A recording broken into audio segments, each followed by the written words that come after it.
¡Wow! ¡Qué lindo! ¡Wow! Eso va muy bien porque te ablanda el corazón, ¿no? Ya para empezar. ¡Qué bonito! Tan hermoso, muchas gracias. Bueno, buenas tardes. Creo que no hace falta esto. Bueno, para el video. Las cámaras. Bueno, he de empezar diciéndote, Noemí, que estas flores te las envían los viajeros del Congreso Inspiraciones para ti, una anfitriona voladora que has dado tanto, que has dejado ahí toda tu alma, que has organizado todo esto con muchísimo amor, con mucho compromiso, entrega, y bueno, entonces la gente de Inspiraciones quería muchas gracias. tener este detalle. Qué bonitos. A ustedes, algunos el viernes tuve la oportunidad de darles la bienvenida a Casa América Cataluña. Les reitero esa bienvenida a los que nos acompañen por primera vez. También comentarles que esta es una casa centenaria, que organizamos muchísimas actividades, todas en difusión de la cultura latinoamericana, conciertos, exposiciones, teatro, presentaciones de libros. Entonces simplemente invitarlos a que se acerquen a nuestra página web, los que quieran darse de alta para recibir el newsletter de actividades. Al final la compañera que está en recepción les puede entregar una fichita, nos llenan esos datos y todos los jueves tendrán pues la programación, que no se la pierdan, que de verdad pasan cosas estupendas por este escenario. Es un gran universo, este espacio que tiende puentes entre América Latina y Cataluña, entre Cataluña y América Latina. Hoy estamos muy contentos de acoger la clausura del Congreso, que por lo que me han contado ha ido estupendamente este fin de semana, cosa que nos alegra muchísimo, de verdad. Mi casa es muy cercana también a todos estos lenguajes, bueno, yo en lo personal también a todo el tema de los lenguajes sensoriales, con lo cual no me cabe duda de que, bueno, y en tus manos, pues, ninguna duda que seguramente habrá sido una gran experiencia. Y hoy, entonces, tengo entendido que se estructura la sesión en dos partes. Haremos primero la presentación del libro de Noemí, luego unas conclusiones sobre lo que ha sido el Congreso. El libro, como ustedes saben, Reescribir entre cuerpos, caminos poesibles, ¿no? No me equivoco, Noemí. Y así muy rápidamente, aunque yo sé que ustedes la conocen, pero bueno, por si alguno no tuviese algún dato de la Noemí, algo que me he buscado ahora sobre ella. Noemí es doctora en arte y educación, especialista en lenguajes poéticos sensoriales y en enfoques creativos de la educación, desde el cruce entre lenguajes y la exploración corporal. Después de licenciarse en Comunicación Audiovisual en la Universidad Pompeu Fabra y Magisterio en la Universidad Ramon Llull, inició un doctorado en Artes y Educación en la Universidad de Barcelona, formándose como docente e investigadora con el reconocimiento del gobierno español, que le otorgó una beca para desarrollar su tesis doctoral, La escuela como una conversación entre desconocidos, investigar con niños mediante lenguajes artísticos. Esta beca le permitió realizar estancias en el extranjero y vivió un tiempo en Londres y Bélgica, trabajando con otros grupos de investigación y aprendiendo de la experiencia de abrirse a distintos lugares y gentes. Desde la inquietud de cruzar distintos tipos de lenguajes y romper miradas disciplinadas, cursó el posgrado en lenguaje sensorial y poética del juego que ofrece la compañía Teatro de los Sentidos. Permíteme que haga aquí un paréntesis, porque quienes vivan en Barcelona no se pierdan el día 6 de marzo. Tendremos al director, creador, fundador de la compañía Teatro de los Sentidos, Enrique Vargas, que va a hacer la presentación de un libro que se ha hecho sobre él, que recoge toda la experiencia, la trayectoria de esta tendencia teatral que está muy reconocida. Entonces, bueno, el día 6 de marzo lo tendremos a él aquí y seguramente tendremos una pequeña experiencia sensorial, así que les invito. De todas maneras, confirmen por favor en nuestra web que esté yo diciendo la fecha bien, porque no me la apunté aquí, le estoy diciendo de memoria. Continúa entonces, finalizamos. Bueno, con estos nuevos aprendizajes, Noemí pudo defender su tesis doctoral en una puesta en escena singular en la que utilizó lenguajes sensoriales para narrar la experiencia de investigación. Actualmente Noemí, como ustedes saben, vive en Medellín y es docente en la Universidad de Antioquia e investigadora también del mismo lugar, ¿no? Bueno, Noemí, yo ya me retiro del escenario, que muchas gracias. La paso mal aquí, excepto cuando estoy actuando.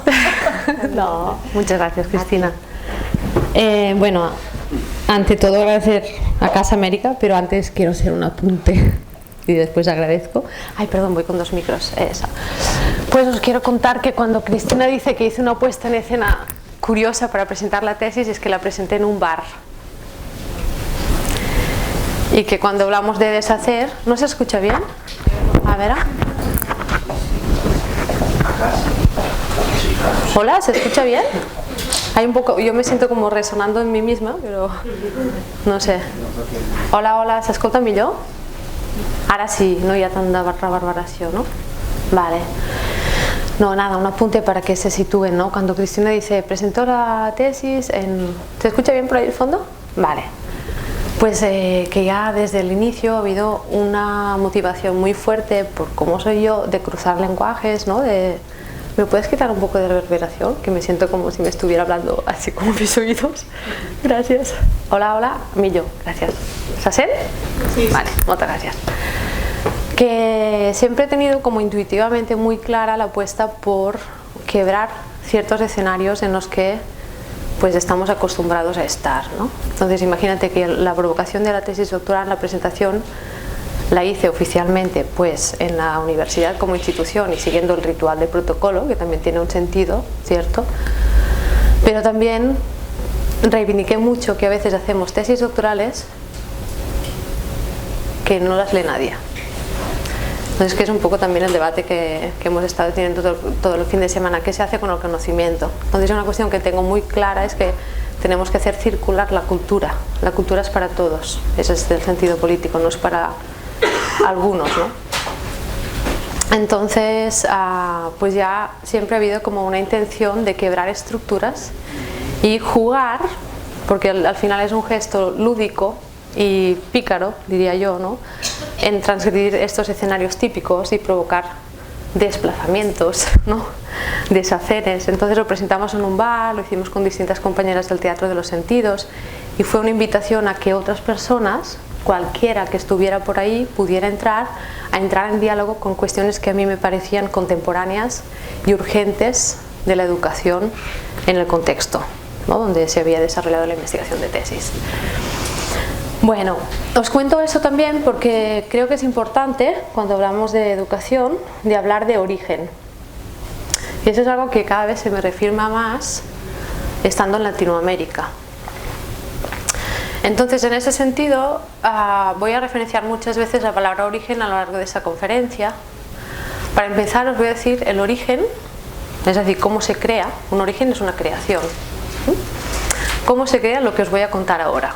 ¿No? Uno pensaría que la NOE tiene esa conferencia escrita desde hace 3 semanas, ¿no? Pues no, me autoricé a mí misma a decir, NOE, estate atenta, vive la experiencia de lo que va a suceder todo ese fin de semana y deja que pues esa, ¿no?, conexión con la experiencia que tendrás, atentamente, disponte a la escucha y que a partir de esto vengan las ideas. Y ha sido así, la conferencia salió esta noche, porque es un momento en el que yo me sentía en calma, estaba digiriendo todo lo que hemos compartido y ha sido el momento en que las ideas han ido como depositándose, ¿no? Entonces también hay una cuestión en cómo nos relacionamos con el pensar, ¿no? Con la idea de pensar. ¿Qué es crear pensamiento? Entonces el origen, por lo tanto, es un escuchar para poder improvisar. Si yo no hubiese tenido la disposición todo ese fin de semana de estar muy atenta a lo que sucedía, eso demanda una actitud de escucha y una preparación, que lo comentábamos con algunos presentes. Mayara es bailarina y lo hemos estado discutiendo. Si no preparamos el cuerpo para recibir, nunca vamos a decir nada de nuevo. Y es una urgencia empezar a decir cosas de otra manera, y también no tanto en la manera sino en el contenido, bueno, en un sentido amplio diría yo, ¿no? Necesitamos transformar muchas cosas. Entonces, de entrada, deciros que el origen de la conferencia nace de un estado de escucha, bueno, que es un riesgo, ¿no? Porque uno dice, ¡ay, carajo! Va a llegar la hora de la conferencia y no tengo como una estructura, ¿cierto? Pero me dejo sorprender, porque confío. Porque sé que el saber no es yo, el saber está en cada uno de ustedes. Y cuando digo que habéis sido un regalo es porque yo he estado con ustedes y lo que voy a decir acá es gracias a que cada uno me ha ido dejando una semillita esos 3 días. Y es por eso que ahora puedo hablar así, tranquila, más o menos emocionada, pero tranquila, porque no es como que tengo que decir, ay, saldrá tal como lo he preparado. No, porque saldrá pues lo que recoge de todo el amor que se ha compartido, ¿no? Es una construcción colectiva. He intentado, ¿no?, pues escuchar lo que vivía para poder crear a partir de esa escucha. Por lo tanto, hay un primer gesto educativo que es escuchar, que todo el libro lo pone en énfasis, para poder improvisar. La improvisación, y eso lo saben muy bien los bailarines, es un estado que requiere de una preparación del cuerpo, y no todos estamos de preparados. Y un educador, si supuestamente tiene que acompañar a que la gente transite, el educador también tiene que saber algo sobre el transitar. Y el transitar es el abrirse al imprevisto, al cambio. Si tú te resistes a esto, no puedes acompañar a otra persona en esto. O tendrás más dificultades en todo caso, va a ser más difícil empatizar, ¿no? Bueno, para empezar a hablar, ¿no?, de lo que hemos estado cuestionando, ¿no? Por lo tanto, el origen es esto, la escucha, la experiencia en primer lugar. ¿Ok? Después, ¿qué más cositas? El origen del congreso, y no de la conferencia, es esto. Estoy muy contenta, ¿no? Lo que hemos intentado compartir es fruto también de una atención atenta, mía, también de Paola, de Jader, de Pablo, porque hemos estado como pilares atentos a que las cosas se dieran. O sea, hay también una concepción del crear con el otro. ¿Qué requiere esto? ¿Qué estados de atención? ¿Cómo se comparte un equipo? ¿Cómo hace equipo para que todo pueda, ¿no?, cada uno desde su singularidad y desde su carácter, y aportando esto, ¿no?, y reconociendo el otro desde su diferencia, pero como un regalo, ¿cierto? Pues que también genere, que se expanda, ¿no?, esa energía del equipo a poder promover la experiencia que lo va a rodear. Entonces, el origen del Congreso nace de una fundamentación epistemológica, metodológica y filosófica, porque las cosas no nacen de la nada, ¿no? A veces sí, pero yo creo que también se nota, ¿no?, que cuando algo fluye es porque también ha habido como un trabajo detrás. Entonces, en ese sentido, es que vinculo el Congreso, lo que hemos vivido, un poco con lo que contiene este libro, que es un libro originario. ¿Qué quiere decir libro originario? Es un libro, diría yo, que cuenta mis tránsitos, cuenta cómo yo me he conectado con la experiencia de conocer, de pensar. Pues yo desde pequeña siempre era muy jodida, siempre interrogaba, y aún lo continúo haciendo, ¿no? Entonces hay algo en mí que me incita a cuestionar, a extrañar la mirada, a asombrarme. Entonces recoge ese impulso, esa energía, y el libro tiene pues los tránsitos que yo he vivido en la relación con el pensamiento, y es un intento de que puedan ver que la vida y el pensar pueden ir de la mano, que también entenderán, ¿no?, que tenemos ciclos de historia en los que se está pretendiendo lo contrario, ¿no? Yo os lo puedo decir después de haber estado bastante tiempo ya en la academia, ¿no?, desde el 2000, pues los estudios de doctorado. Soy muy intensa, entonces hago muchas cosas a la vez, y la gente me dice, ya eres doctora tan joven, porque es que me gusta mucho lo que hago. Entonces, bueno, lo hago así con la intensidad, pero y espero que no quede narcisista la conferencia, pero es que creo que ya es hora que uno ponga rostro a lo que hace. Pues sí, es un libro que lo he escrito desde mí, desde la experiencia vital, ¿no? Entonces, os decía de que por la experiencia de transitar lugares académicos, pues sí es algo, después abriremos el debate, ¿no?, pero uno se da cuenta que no hay mucha escucha muchas veces, ¿no? Entonces, lo que pretendo yo es vincular mucho el sentido vital, donde es recibir, transformarse, y ver si esto puede estar también en el pensar. Bueno, me he hecho un poquito de guión. Entonces, el libro en realidad nace cuando yo tenía 6 años, ¿vale?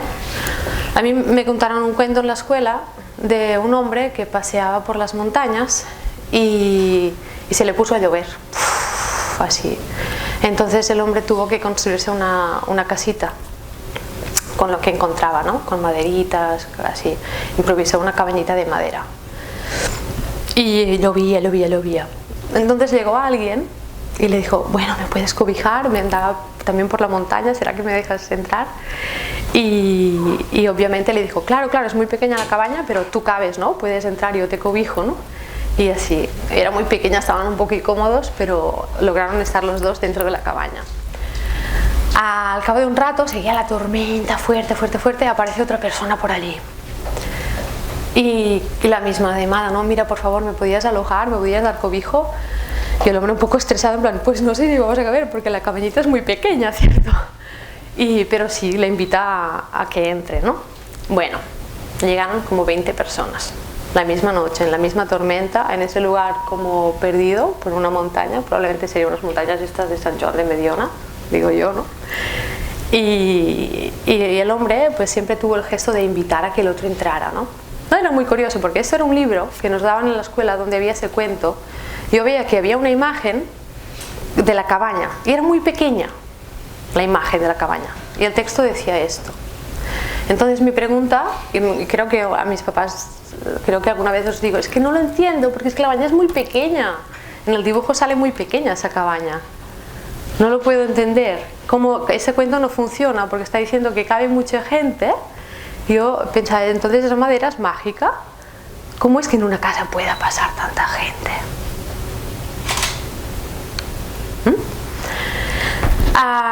Entonces, bueno, eso me pasa cuando tenía 6 años, me cuentan ese cuento y un día mientras estaba haciendo la tesis doctoral, leyendo cosas filosóficas, haciendo estados de la cuestión sobre educación, ¿no? De repente me baja ese cuento y digo, wow, el cuento de la cabaña, ¿y por qué lo estoy conectando con mi pregunta de tesis? Y mi pregunta de tesis fue cómo las relaciones entre las personas pueden ser un lugar fértil, cómo el compartir puede ser un lugar creativo, cómo el estar con otras puede generar algo, transformación, lo que venga. Claro, fue como, ay, ya ves, ¿no? Si me lo pregunté de niña esto, ¿no? ¿Entendéis un poco la relación? No sé si me estoy explicando bien, pero el cuento me resonó. Entonces la pregunta es, ¿qué propiedades tiene esa madera de esa casa para que quepa tanta gente, ¿no?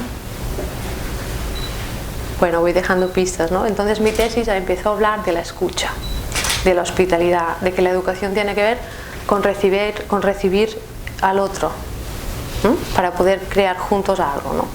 Bueno, ese es el origen un poco del tema de mi investigación, que siempre es el mismo, ¿no? ¿Qué pasa en las relaciones con las personas y qué podemos crear juntos? A ver, voy siguiendo, ¿eh? Bueno, pero ¿qué pasa?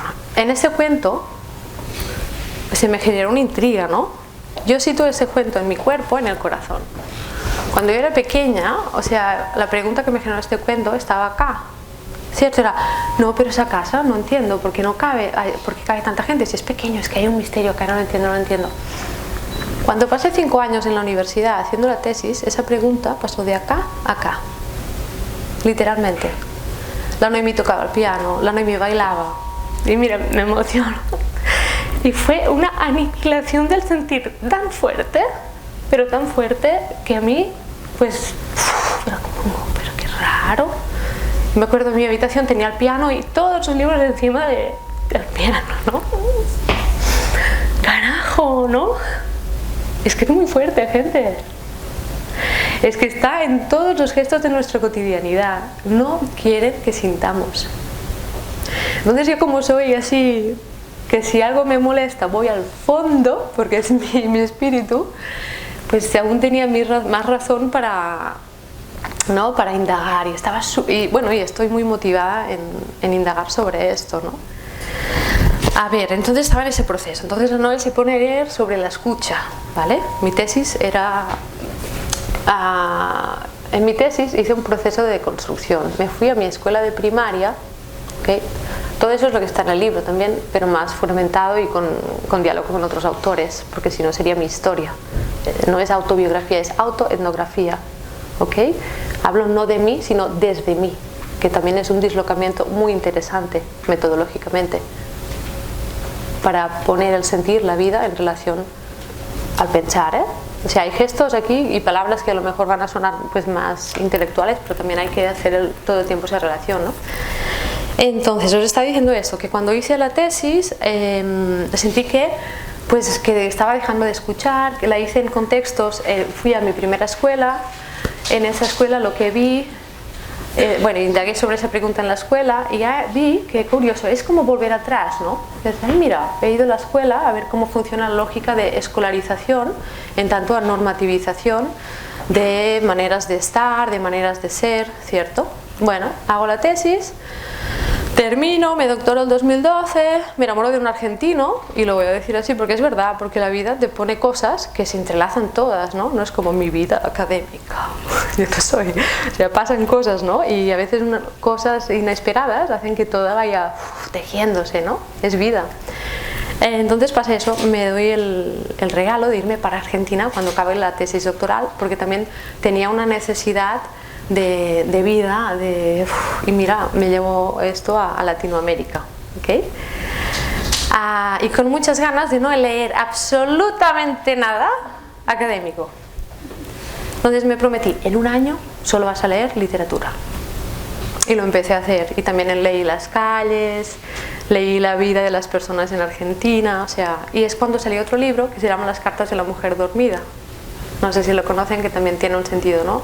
De modos de dirigirnos al otro, donde empiezo también a decir, no, es que el modo como me han enseñado a escribir en la academia me ha ido como, siento que no me fluía la palabra, muy curioso, no sé.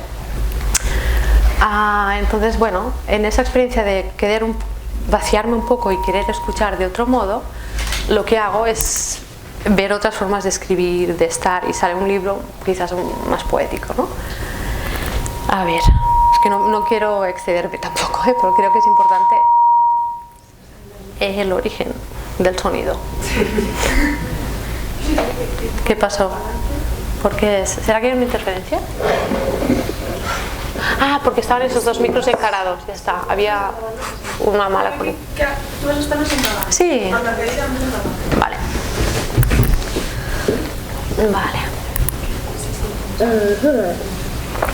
Vale. Entonces lo que os decía, ¿no? Me voy allí y de algún modo es como un cuento a los 6 años, que está aquí. La tesis doctoral, que está acá. Voy a Latinoamérica. Y el año en el que estoy en Latinoamérica, yo misma, mi percepción, mi manera de hablar, de sentir, en serio, sentía el corazón. Yo siempre digo, a mí Latinoamérica me hace como sentir más el pálpito, estar más atenta a mi corazón. Entonces me interesa porque ha salido también al Congreso, Paula comentaba, ¿no? El sentir pensar, cómo juntamos esas dos dimensiones. Entonces por eso estoy poniendo énfasis en que es algo corporal, y que son tránsitos, ¿no? Cómo hacemos esos tránsitos entre ese funcionamiento del ser humano, ¿no? Segundito, no quiero perderme. Vale. Entonces, bueno, en primer lugar decir que es un libro que narra esos tránsitos, ¿vale? Cuando estoy en Latinoamérica, en este año sabático, de que digo, voy a desconectar de lo académico, y es verdad, estaba enojada, por eso pongo esa cara de voy a desconectar de lo académico, porque realmente estaba harta, porque había sentido que me habían desconectado de algo muy vital. Después podemos discutir sobre las formas de desconexión de la vitalidad, que ciertas instituciones, como decía citando Simone Weil al inicio, lo que hacen es desenraizar de la vida. Entonces, bueno, por eso mi historia pues os la comparto para que os haga pensar, para que os haga interrogar, para que provoque otras cuestiones, ¿no? Bueno, resulta que sin saberlo recibo un regalo muy bonito, que es que el año que decido no ser, digamos, no identificarme tanto, también a nivel de identidad uno se identifica a veces mucho en la profesión, ¿no? Yo era, creo que mandaba mails a mis amigos y hasta ponía doctora Noemí. Creo que alguien se acuerda, ¿cierto? No sé, que tenía como, o sea, me identificaba mucho con la profesión, la academia era como mi punto de apoyo en cuanto a lo identitario, ¿no? Entonces el giro de ir a Latinoamérica y darme espacio y vaciar un poco de intenciones, ¿no? Hay que hacer una tesis, una objetividad, un positivismo científico que a veces es una estructura que te mantiene más preocupada que ocupada, porque te tienes que preocupar por cumplir unos términos, unos objetivos, es muy instrumental, ¿no? Muy moderno. Entonces resulta que recibo el regalo más bonito. Me doy un año sabático, estoy allí, sabático pero trabajando con lo que podía, porque también fue un riesgo de Ruth está aquí, compañera de esa aventura, ¿no? Que también el destino nos hizo encontrarnos allí. Compartimos habitación y salió una Noé bien loquita, ¿no? Salió como cosas que habían estado contenidas, ¿no? Pero lo más bonito es que yo me dije, ay, qué curioso que he hecho un trabajo, ¿no? Académico, mucho tiempo, he estado en Londres, Bélgica, o sea, tengo mucha nutrición, he compartido en muchos ambientes, ¿qué tal si dejo pasar ese enfado y vuelvo a mirar ese recorrido con más amor, ¿no? Entonces hice un poco ese cambio de mirada, ¿no? De decir, bueno, he hecho esto, quizás no me ha gustado, pero a ver qué he aprendido. Y en las noches empecé a mirarme pues mi tesis doctoral con más cariño, ¿no? Y salió lo que estoy haciendo ahora, reescribir entre cuerpos. Porque la necesidad que se evidenciaba en la tesis doctoral es que no hay escucha, que después, desde el 2012 al 2017, me he dedicado a fundamentar esto filosóficamente, que también está en este libro. Y es interesante porque también cuento, ¿no? El origen de ese problema, pues lo he estudiado investigando y chévere que podáis dialogar con otros autores y otros contextos que están en el libro, ¿no? Bueno, un poquito eso. Entonces, al darme espacio, pude crear algo que pienso que es bonito, que es una propuesta metodológica, sobre todo y epistemológica también, porque el hacer te trae el conocimiento, ¿no? Pero el libro es una propuesta metodológica que nace de darme ese espacio para escuchar qué había quedado en mí depositado después de haber hecho una tesis. Y eso requiere una cosa muy importante que a veces le olvidamos, que es el tiempo de los afectos. No se respeta ese tiempo en la academia muchas veces, ¿eh? O sea, acabas una cosa y has hecho una tesis, pues va, al postdoc. Y ahora queremos 3 artículos de esto. Y con Sara creo que comentábamos, no sé si está por acá, ¿no? Sara, que decíamos, yo le decía, chévere, ella está haciendo un postdoc, ¿no? Toda la admiración, y yo creo que lo voy a hacer porque al final te gusta, ¿no? La actitud investigativa pues va en uno también, no es una pasión.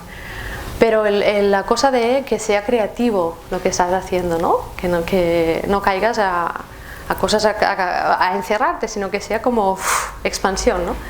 Y a veces no tenemos el tiempo de los afectos, no nos damos como el permiso para escuchar lo que queda después de vivir una experiencia. Entonces, por eso, para mí, realmente, pues os digo esto, pero creo que a lo mejor de aquí a un año, carajo, es que estoy más cómoda apoyada, pero suena mal, que a lo mejor de aquí a un año podéis volver la mirada atrás sobre lo que hemos vivido y allí empieza a lo mejor a surgir algo interesante sobre lo que hemos vivido. O sea, el tiempo de dar sentido a algo no es inmediato. Eso es muy estresante. Un niño en la escuela no le puedes decir respuesta, ya, no, es que queda una hora, lo tienes que decir ya. Estamos hablando de respetar las personas. Respetar a una persona es que cada uno es un ser, ¿no? Milagroso, que tiene vida y que tiene un ritmo vital propio. Entonces ya hay otra aniquilación, que es el tiempo de los afectos. Bueno, al darme el tiempo de los afectos en Buenos Aires durante un año, releo todo lo que había hecho, así, con cariño, a mi manera. Me llevaba mi tesis en un bar, me tomaba un café, mira, hostia, pues sí, no me ha quedado tan mal, recojo esa idea, ¿no? Y surgió algo bonito, que es esta propuesta de reescribir entre cuerpos caminos poesibles, que básicamente lo que explica es cómo animar en lugar de manipular. Y eso sí lo voy a decir así de claro. La educación hegemónica mayoritariamente manipula más que anima. Es un gesto que quiero que lo recuerden. Manipular va de alguien que ejerce una fuerza desde fuera hacia adentro, que constriñe, ¿no? Que expande y además te destruye el ser, porque el ser va en expansión. Animar es una fuerza que sale de dentro y que va hacia afuera. Es muy diferente, ¿eh? Manipular, animar. Y vuelvo a hablar de animar, y vuelvo a recoger Simone Weil, ¿no? Capítulo primero de Simone Weil, cuando tenía que pensar el proyecto de la Francia liberada en 1943 sobre cómo pensar los derechos humanos. Era una cuestión muy política. ¿Y qué ella hizo? Dijo, mira, ¿sabe qué? Voy a hablar de las necesidades del alma. Porque hay dolores físicos, pero también hay dolores morales, ¿no? O sea, es muy interesante y lo dejo porque también animo que nos preguntamos sobre la relación entre la espiritualidad y la política, porque no es fácil esa relación, es muy compleja, la tenemos que contextualizar bien, ¿sí? Genera tensiones, o sea, y ha estado latente en todo el contexto. Y creo que es un tema que será bonito que después, si se animan, lo abramos, ¿no? Porque yo sí siento que hay tensión, pero esto es chévere, porque sin tensión no hay aprendizaje. Si no hay desequilibrio, no se puede aprender, nos quedamos en los mismos lugares. Y el desequilibrio necesita un espacio de contención. Si tú te desequilibras sin confianza, lo que vas a hacer será darte una hostia que te va a dejar una secuela fuerte. Pero si tú te desequilibras confiando en ti mismo, puede ser que este saltar al abismo te lleve a un lugar en el cual haya un cambio, haya un proceso de dejar atrás, de soltar, pero también que tú misma tengas la fuerza suficiente para regenerarte. Y eso es algo que en lo femenino pues venimos trabajando mucho las mujeres juntas, ¿no? De cómo, ¿por qué? Porque la mujer engendra todo eso en sí, ¿no? O sea, el periodo, como nos decía la Karma, ¿no? Todos los ciclos lunares, el cuerpo de la mujer, y por eso yo digo siempre que en ese momento lo tenemos, diría yo, más fácil las que hemos nacido quizás con ese cuerpo que es más evidente porque menstrua, ¿no? Tiene algo de abyecto, nos hace decir, es que mira, hay todas las estaciones, pero también las tenemos en el cuerpo. Y como tenemos más evidencias de esto, no sé, es discutible. Y también aquí sale el degenerar, que también abro otras cuestiones, ¿no? Pero se nos es más evidente. En cambio yo digo, ¿y los círculos de hombres? ¿Cuándo los vamos a empezar a hacer también, no? Porque en términos de lo femenino y lo masculino, la mujer tiene un trabajo hecho en el que, bueno, ¿no? La evidencia del cuerpo quizás nos hace tomar conciencia de que hay un trabajo hacer en juntar lo femenino y lo masculino. Pero en los hombres yo siento que lo tienen más difícil. Porque es un cuerpo que desde la modernidad ha sido el cuerpo que se ha impuesto y que nos ha dicho cómo teníamos que hacer las cosas. El patriarcal. Entonces también para abrir otras cosas allí a decir, ¿no? Cómo, digamos, desnaturalizar esas fuerzas de dominación que han estado en todos, ¿no? Y que según el cuerpo de lo que hay aquí puede ser más fácil o más difícil. Y eso Beatriz Preciado lo cuenta maravillosamente, ¿no? Ya hasta hace propuestas desde la periferia, bueno, bla bla bla bla bla, tan bonito que uno empieza a hacer conexiones rizomáticas, como diría Hader, ¿no? Tú siempre hablas del rizoma de expandir, ¿no? La conversación es juntar, expandir. Bueno, voy terminando ya, ¿eh? Entonces lo que nace de este vaciarme y de esta escucha es la propuesta de animar, ¿ok? De pensar una pedagogía de formación de acompañantes, de maestros, que tiene 3 cursos, está pensado para 3 años. El primer curso es reconocerse, aprender a habitarse para acompañar a los demás. Por lo tanto, partes de lo que has encarnado en tu cuerpo en la primera infancia. Y hay una revisión de ese, bueno, ¿cómo estoy yo si tengo que acompañar a otros, ¿no? Es un reclamo a una mirada interna, reconocernos. El segundo curso se llama Desplazarnos, de la poética del gesto a la poética del espacio. Actualmente, por ejemplo, estoy de tutora de prácticas en pedagogía de la danza en la Universidad de Antioquia, y las prácticas de los bailarines que van a hacer a otras instituciones las hacemos desde esta mirada de la propuesta metodológica de reescribir entre cuerpos, ¿no? De desplazarse, ¿no? Le digo a un bailarín, ¿cómo vas a pasar de la poética de tu gesto a la poética del espacio? Normalmente no se hace así. Cuando se habla de innovación educativa, Medellín, ciudad innovadora, vamos a hacer, ¿cómo es? El MOVA, ¿no? Que crea estructuras, ¿no?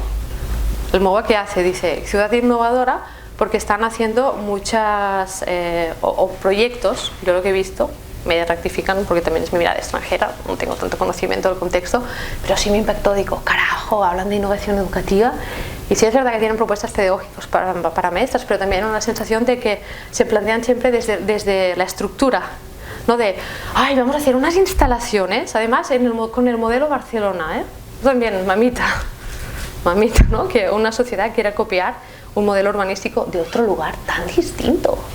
Se ha puesto en manifiesto en el Congreso. Aquí tenemos nuestras propias tradiciones, nuestros propios ancestros. O sea, ¿qué hay en el gesto de querer mirar al otro, también? Y copiar las tradiciones del otro. Que creo que Javier y Paula seguro nos pueden contar muchísimo de esto, ¿no? de cómo trasladamos de un lugar al otro las tradiciones, si se pierden las ritualizaciones. Bueno, ¿no? Podríamos pensar en los sincretismos, en el cruce de las culturas. Muchos aspectos entran en juego, ¿no? Cómo avanzamos en nuevos encuentros, ¿no? Yo remito a siempre ver el encuentro como algo creativo, como algo positivo. Es porque hemos estado juntos que ahora podemos pensar. Si no, pensar solo es mucho más aburrido y menos productivo también. Entonces, el primer curso, reconocernos, acompañar a los demás desde aprender a habitarme, ¿no? Eso lo cuento, todos, o sea, los pasos del curso, pretende ser una caja de herramientas, como dirían Deleuze y Foucault. No interpreten, experimenten, que ya toca, ¿no? Por favor, hagamos algo. O sea, tenemos el conocimiento está acá, es salir a caminar. Las paredes están cargadas de historia, la casa voladora está cargada de historia. Entonces el conocimiento está entre nosotros, es qué hacemos con él, ¿cierto? Para revertir, para transformar, y probablemente más allá que sembrar habrá que labrar, que remover muy fuerte la tierra, Yo la dedicatoria de la Carmen, que nos hizo el ritual de la siembra, le decía, ay, gracias, o sea, agradecimiento profundo porque nos desconectaste, nos armonizaste, pero digo, ¿qué tal si además labramos, removemos la tierra en lo profundo, ¿no? Y es otra vez el origen. Investigar, yo diría que tiene que ver con saber el origen de las cosas. También ya sé que epistemológicamente Jader me mira y ¿no? Hay muchas maneras de hablar de la genealogía, ¿no? Hay muchas maneras de preguntarse por el origen, pero a mí algo me dijo, vas bien, es por aquí, hay que ir al origen, porque cuando llegué en Colombia, en la Universidad de Antioquia, me encontré a... espera, ¿cómo se llama? No me acuerdo, me da mucha pena olvidar los nombres.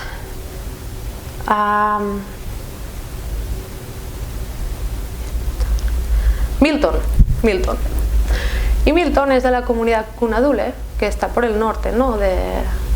Me equivoco, por el norte de Colombia.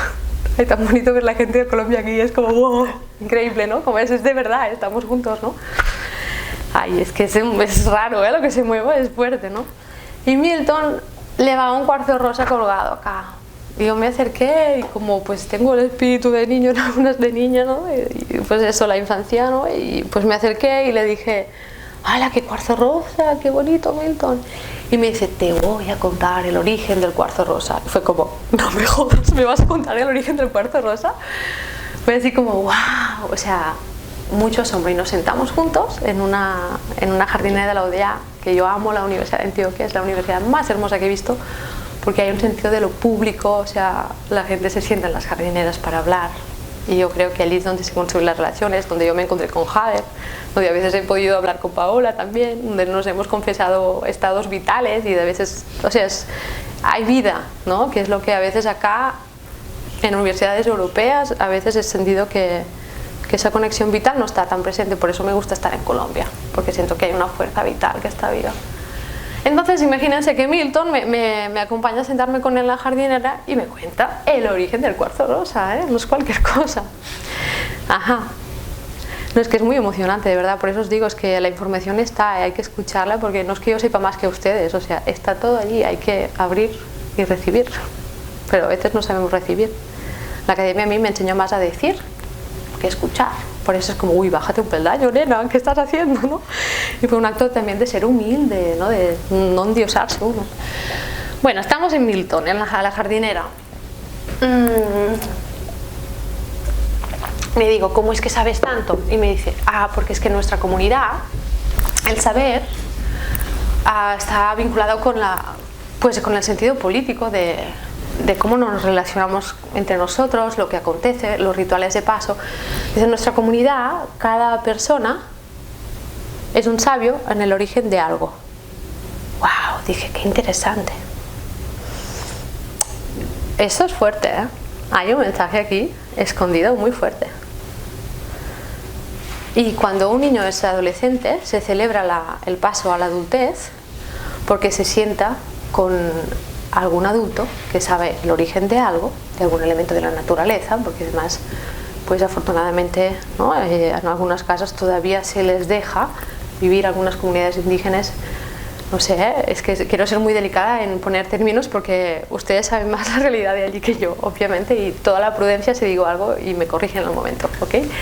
Pero por lo que entendí que me contaba Milton, pues había un ritual muy bonito, que es que los hombres del saber y las mujeres en la comunidad Cunadule se sientan, es que es muy bonito, se sientan con el chico que va a pasar a la adultez, se ponen espalda contra espalda, una cuestión corporal, ¿no? Como de transmisión, de contacto, y a partir de allí le empiezan a conversar sobre el origen de aquello en lo que se han especializado, ya sea el mineral rosa, ya sea la astrología, ya sea la planta del viaje, ya sea el río, ya sea las estrellas, ya sea el viento.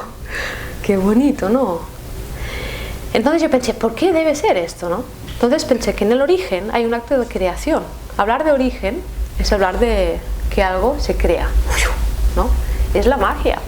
En el origen está todo el saber y eso conecta con la alquimia, ¿no? Lo que hemos visto también en la historia de Europa en la época medieval es que castran a las brujas que sabían hacer creación, ¿no? Entonces saber el origen, tener el saber de cómo crear algo, es algo que, por lo que he visto, a diferencia, por ejemplo, de esa cultura Cunadule, que ¿no? hay un saber sobre el origen de algo, acá tú vas a una escuela y no se trabaja en ese sentido, ¿no? Se trabaja por disciplinas y se trabaja diciendo esto es el mineral del cuarzo rosa y ya, Entonces te hacen una prueba, te ponen varios minerales. Yo me acuerdo que me encantaba esa materia, es que además fue así tan bonito y tan friki como soy, le pedí al profesor de ciencias naturales que yo iría con una mochila y que si me dejaba los minerales del laboratorio que me los quería llevar a la casa, pues para tener una experiencia con los minerales. Y lo hice, me acuerdo en bachillerato que me dieron permiso, pero tuve que insistir mucho, me llevé los minerales en casa y los observé y es un tema que me atrae mucho. Pero la vida siempre es remar contracorriente, ¿no? Porque no te lo ponen fácil, o sea, es una cuestión de lo formal, de la imagen, que es otro tema que quiero abrir. Conocer es tener la imagen de algo, no tener una experiencia de contacto con algo. Aquí y allí, porque lo que he visto como acto colonial es que yo podría estar dando las mismas clases aquí que en la Universidad de Antioquia, porque la mayoría de referencias que se manejan teóricamente son de acá. Cuando en educación citan muchos profesores ¿no? pues que están creando nuevas tendencias o por lo que sea, ¿no? Filósofos de educación o filosofía, ¿no? No hablábamos, Javier, de una chica de San Lorenzo, ¿no? que decía, he dejado filosofía porque me he encontrado que todos los referentes son occidentales y que no resuena, ¿no? con mi vivencia, con lo que yo llevo de mi comunidad de San Lorenzo, que es un resguardo indígena. Entonces, bueno, voy hablando de cosas vitales para que la idea de la decolonialidad que atraviesa el Congreso la podamos aterrizar, ¿ok? Bueno, entonces tenemos a... ¿dónde estábamos? La historia del cuarzo rosa, que me voy dejando que venga la información también.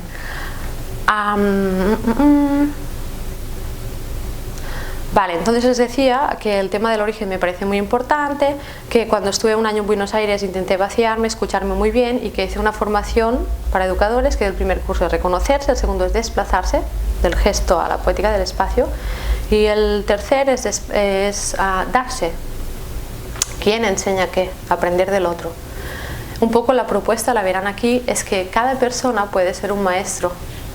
Y que la idea sería que reescribiendo entre cuerpos, que es una metodología que está en el libro, podamos empoderar a cada ser para que nos enseñe lo que él puede saber mejor que otro. Porque hay cosas en las que yo puedo ser muy buena por mis habilidades personales y las puedo hacer mejor que otro. Por ejemplo, en esa comunidad eso lo hacen así, ¿no? Ven, esa persona tiene una aptitud para conocer el origen del cuarzo rosa, pues que lo haga él, no hace falta que lo hagamos todos y que nos digan el cuarzo es rosa y es así, ¿se entiende? O sea, la idea es como reconocer quién puede hacer qué, y eso es hacer un buen equipo. Cuando empezó el congreso, antes de empezar, yo les regalé con todo el amor unas pizarritas a cada uno de los coordinadores, ¿no? Y les animé a que nos cruzáramos palabras que pensábamos que cada uno tenemos como aptitud para sostener el congreso, ¿no?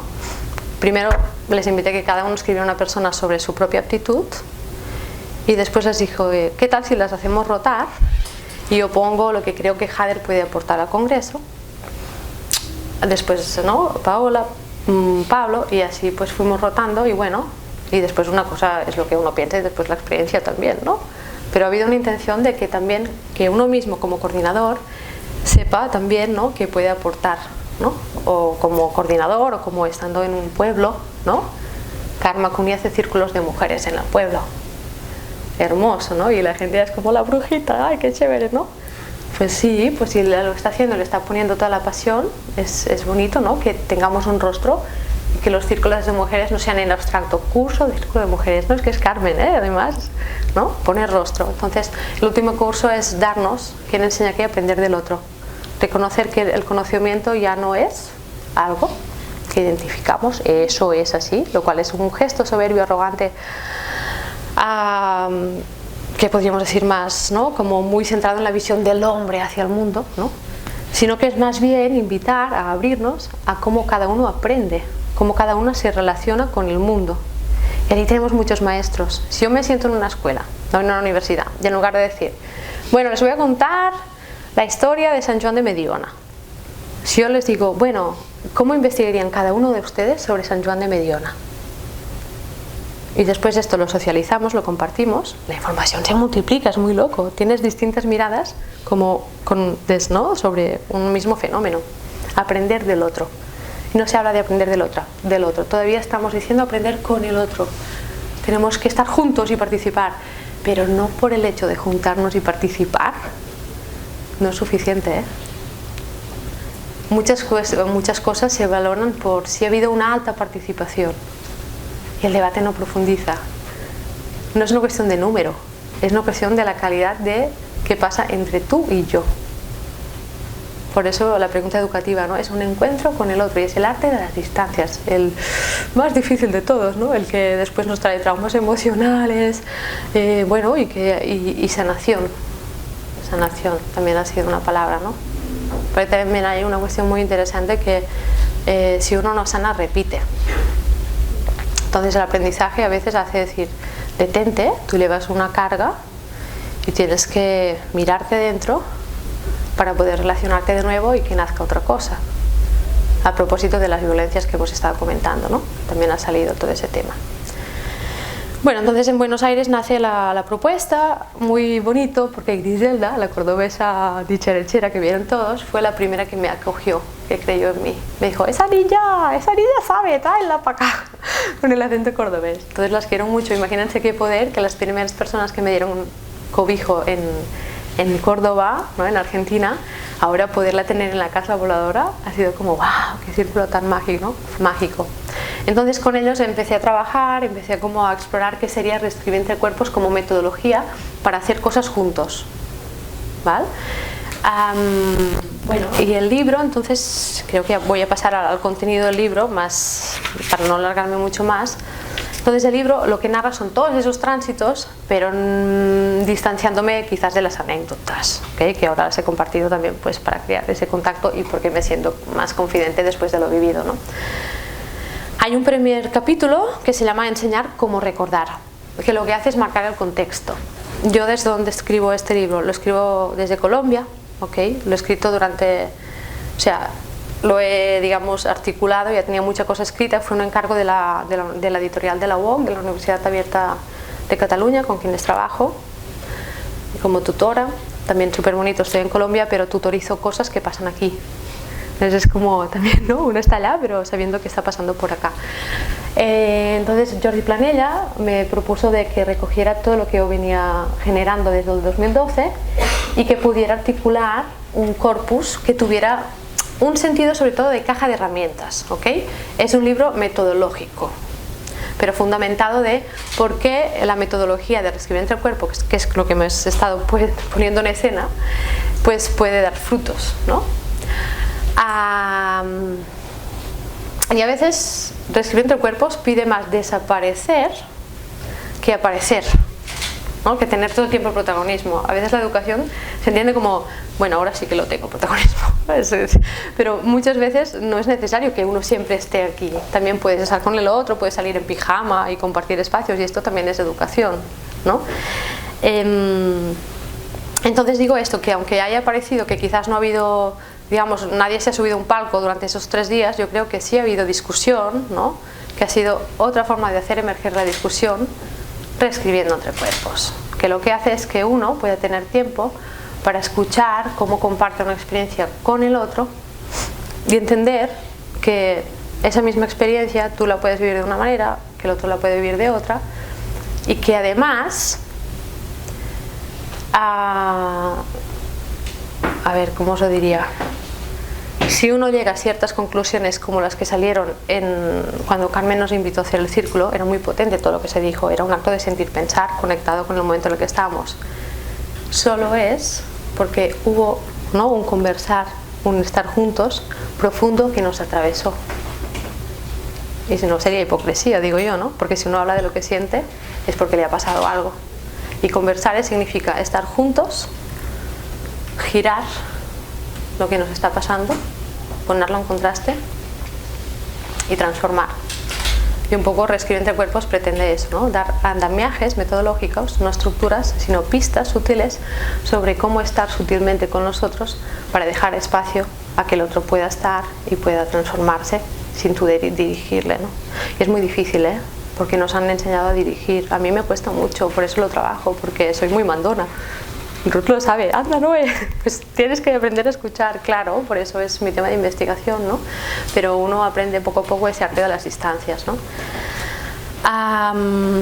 Bueno, primer capítulo les decía, perdón si soy desordenada, pero pues es así como está saliendo, enseñar cómo recordar, contextualiza, ¿vale? Estábamos a punto de leeros ese prólogo, porque ese prólogo lo que contiene es una conversación, justamente, ¿no?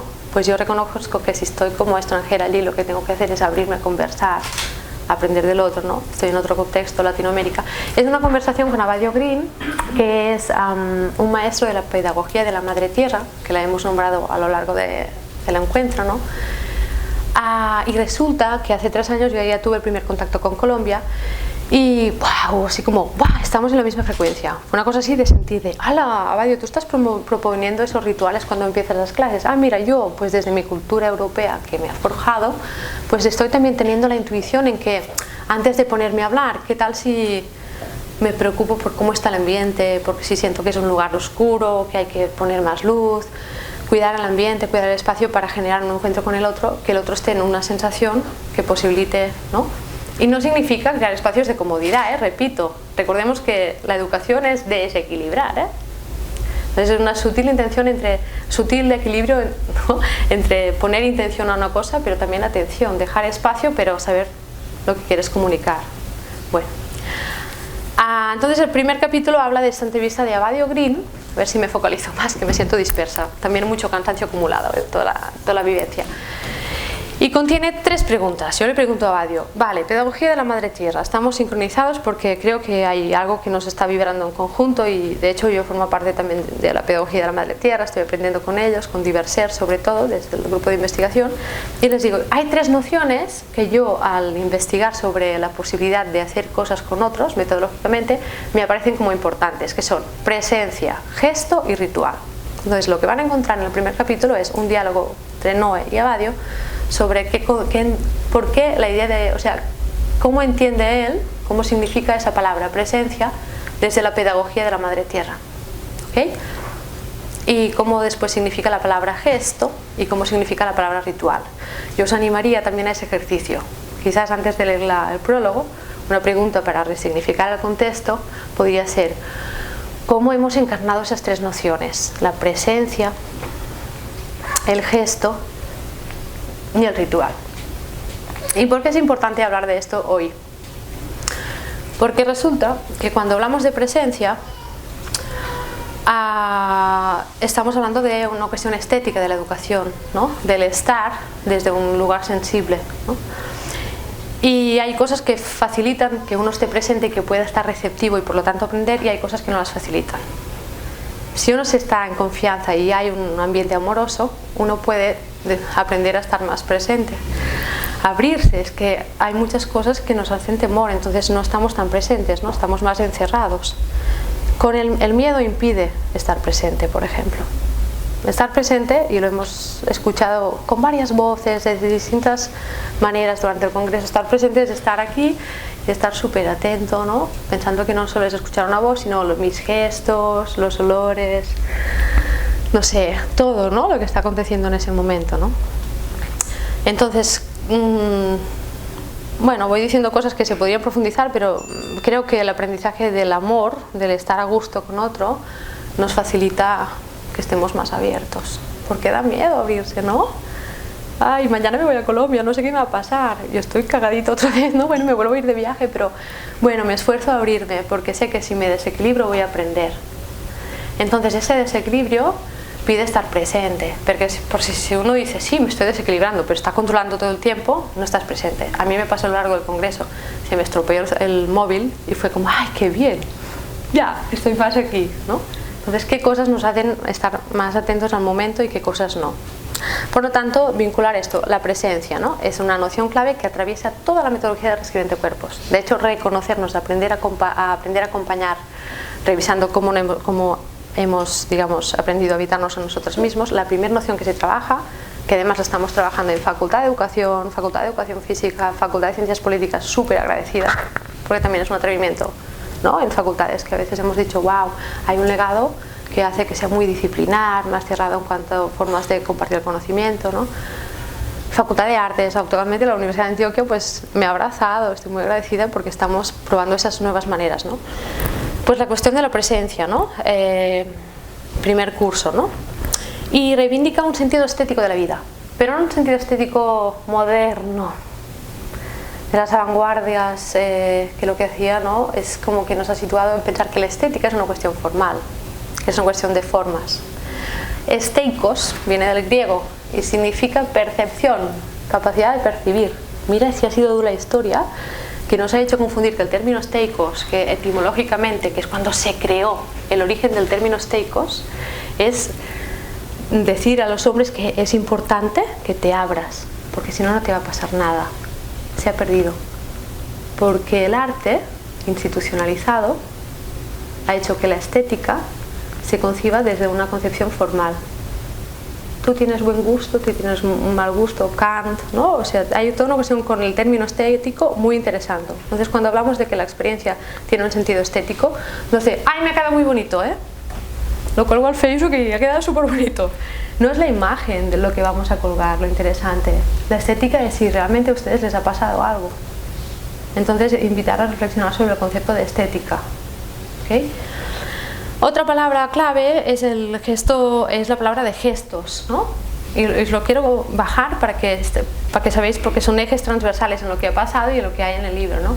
El término de gesto, yo pienso que de algún modo es el regalo, ¿no? Que cuando estás presente, la calidad de tus gestos es otra, que hay escucha y suceden otras conexiones. Hemos tenido momentos de bailar juntos en el congreso, ¿no? Y la calidad del gesto tenía, no sé, se respiraba otra cosa distinta, ¿no? Otra atmósfera, no sé. ¿Qué tan cercana estoy yo de vuestra posibilidad de transformaros en lo que os estoy diciendo? Si solo empiezo la conferencia diciendo, buenas tardes, os voy a hablar de la conceptualización de la estética actualmente, después os voy a hablar de la conceptualización de los gestos y después os voy a hablar de la conceptualización del ritual. Que tengan una feliz tarde. Os digo yo que creo que no saldría de esta conferencia con lo mismo. Entonces yo creo que el trabajo de los intelectuales orgánicos es esto, es ayudar a hacer comprender nociones muy complejas, por ejemplo de colonialidad. La gente del pueblo, y creo que no lo hemos hecho, estamos aprendiéndolo, no lo voy a juzgar. Me han dicho, Noé, este término de colonialidad, el modo como habéis explicado, ¿no? El pequeño resumen, eso es algo que creo que lo tenemos que replantear, que hemos puesto los ejes de desplazar, de generar, desconocer, deshacer, pues ha resultado que para los que venimos de la academia o estamos abiertos a otros lenguajes y otros códigos, sí que entre nosotros más o menos, ¿no? Aunque no entendamos mucho, lo estamos como queriendo averiguar qué son esos términos. Pero mucha gente, cuando estábamos en el restaurante, gente que me conoce me decía, bueno, sé que están pasando cosas muy bonitas porque hay mucha movilización, pero es que no entendí de qué iba. No me atreví a subir porque es que en serio no lo acabo de entender de qué estáis hablando. Ojo, esto es una evidencia muy chévere también, ¿no? De cómo esa noción primera puede resultar compleja por el término en sí, o también podríamos pensar es que no se habla de decolonialidad, y es verdad, no se habla. O sea, si tú ves el plan de estudios de las universidades de acá, de Europa, hay pocos que digan qué es la decolonialidad. Y entonces entiendo cuando Paula dice, no, es que tenemos que reivindicar de la decolonialidad y ponerlo y no hablarlo, pues que es fuerte lo que pasó, ¿no? Es una invasión. Es una herida, hay indignación, ¿no? Que es la incomodidad, también una fuerza donde empezar a movilizar cosas, ¿no? En todo caso eso, ¿no? Los términos que a veces nos alejan, nos aproximan, la relación con el lenguaje. Entonces, retomando, lo estético en relación a la presencia. Después, el sentido político de la educación en relación a los gestos, ¿ok? La calidad de nuestros gestos también va a determinar un entendimiento de la idea de lo político. Si es que pensamos lo político no desde una fundamentación teórica, sino lo político como qué está pasando entre nosotros, ¿no? Cómo estamos llevando a cabo esto conjuntamente, lo que sea. En el gesto, ahí podríamos mirarlo desde una dimensión política del gesto, ¿no? Yo el otro día jugaba con las palabras y decía, interesante pensar en los gestos de los políticos y la política de los gestos, ¿no? Otra idea por ahí.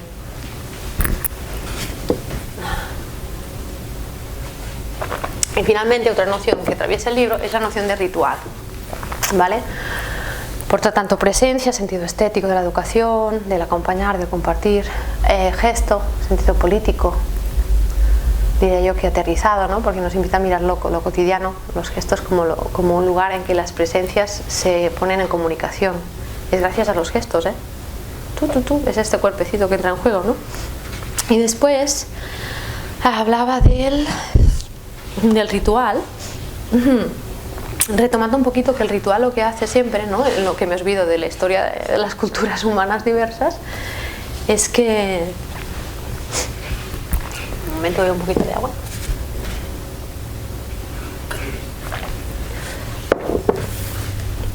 Los rituales se hacen desde historia muy antigua, ¿no? Desde el origen, para acompañar tránsitos. Un ritual es un estar colectivo donde lo que se hace es apoyar a que las personas puedan transitar. Por lo tanto, no podemos olvidar que la educación tiene un sentido ritual todo el tiempo. Y también ha salido durante lo que hemos compartido el lugar del ritual. Una buena pregunta, ¿no? ¿Cómo hemos vivido el sentido ritual en lo que hemos compartido? ¿Era más ritual lo que proponía Carmen o el hecho de que estuviéramos cocinando porque era el cumpleaños de su mamá y le cantamos las mañanitas en la cocina? Esto también fue un ritual, ¿cierto? ¿Cómo aparecen los rituales? Y cómo desaparecen, ¿no? Entonces, el sentido del ritual, también cómo reivindicarlo. No tenemos mucho conocimiento. Los rituales normalmente vienen por transmisión. Celebramos muchas cosas acá. Por ejemplo, yo sé que el cagatío, ¿no? El cagar el tío. Carajo, me preguntaban, oye, cuéntanos, ¿de dónde viene esto de cagar, de darle golpes a un palo de los catalanes? Sentí una vergüenza, no tengo ni idea. Toda la vida cagando el tío y no sé por qué lo hago. Pues me da vergüenza. No, qué desconexión. O sea, hay una historia en ese gesto. ¿Y por qué alguien no...? O sea, hay una cosa muy desenraizada en la forma como traspasamos las cosas, ¿no? Bueno, vuelvo un poquito. El ritual como la forma de ayudar a esos tránsitos. Del ritual aprendí muchísimo y agradezco mucho a un gran maestro que es Enrique Vargas, ¿no? Que en el Teatro de los Sentidos habla de eso, de la necesidad de ritualizar las cosas, y dice que es un delicado equilibrio entre la atención y la intención. Que tú, para que suceda un ritual, tienes que tener clara una intención, tiene que ver como un marco, pero también tienen que haber espacios de atención que dejan que sucedan las cosas. En ese sentido, cuando pensamos en esos ejes, no fue tanto para decir, bueno, tenemos que vivir el degenerar y acabar el congreso diciendo qué es degenerar. No es fijar una idea sobre el degenerar, sino era como tener esos ejes para meter una intención, haceros pensar sobre esto, pero que también pudieran ser unos andamiajes que permitieran que surgieran ideas y que esas ideas se expandieran.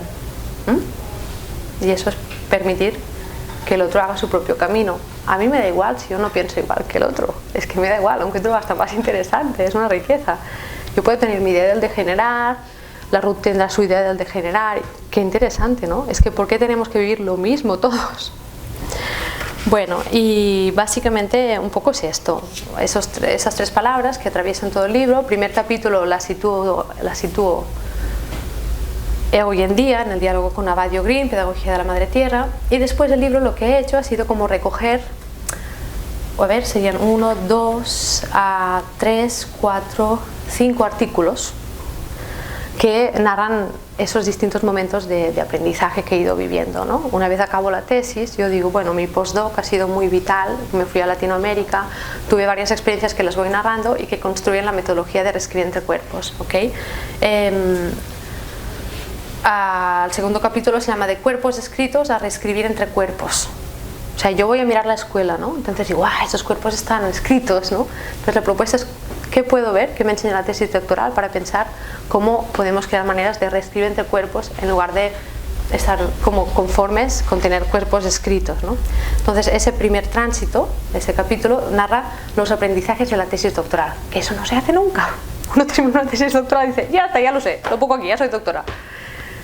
A mí un año de irme afuera me permitió como volver a mirar esto y decir, ¿qué puedo hacer con esto? ¿Dónde lo llevo? ¿Dónde lo llevo? Y me debo ver que falta mucha escucha. Entonces por eso nace una propuesta de acompañar a los otros desde la escucha, desde la sensibilidad, desde el cuerpo, desde el sentir, que reescribe entre cuerpos, ¿ok? Ese es el segundo capítulo, entonces.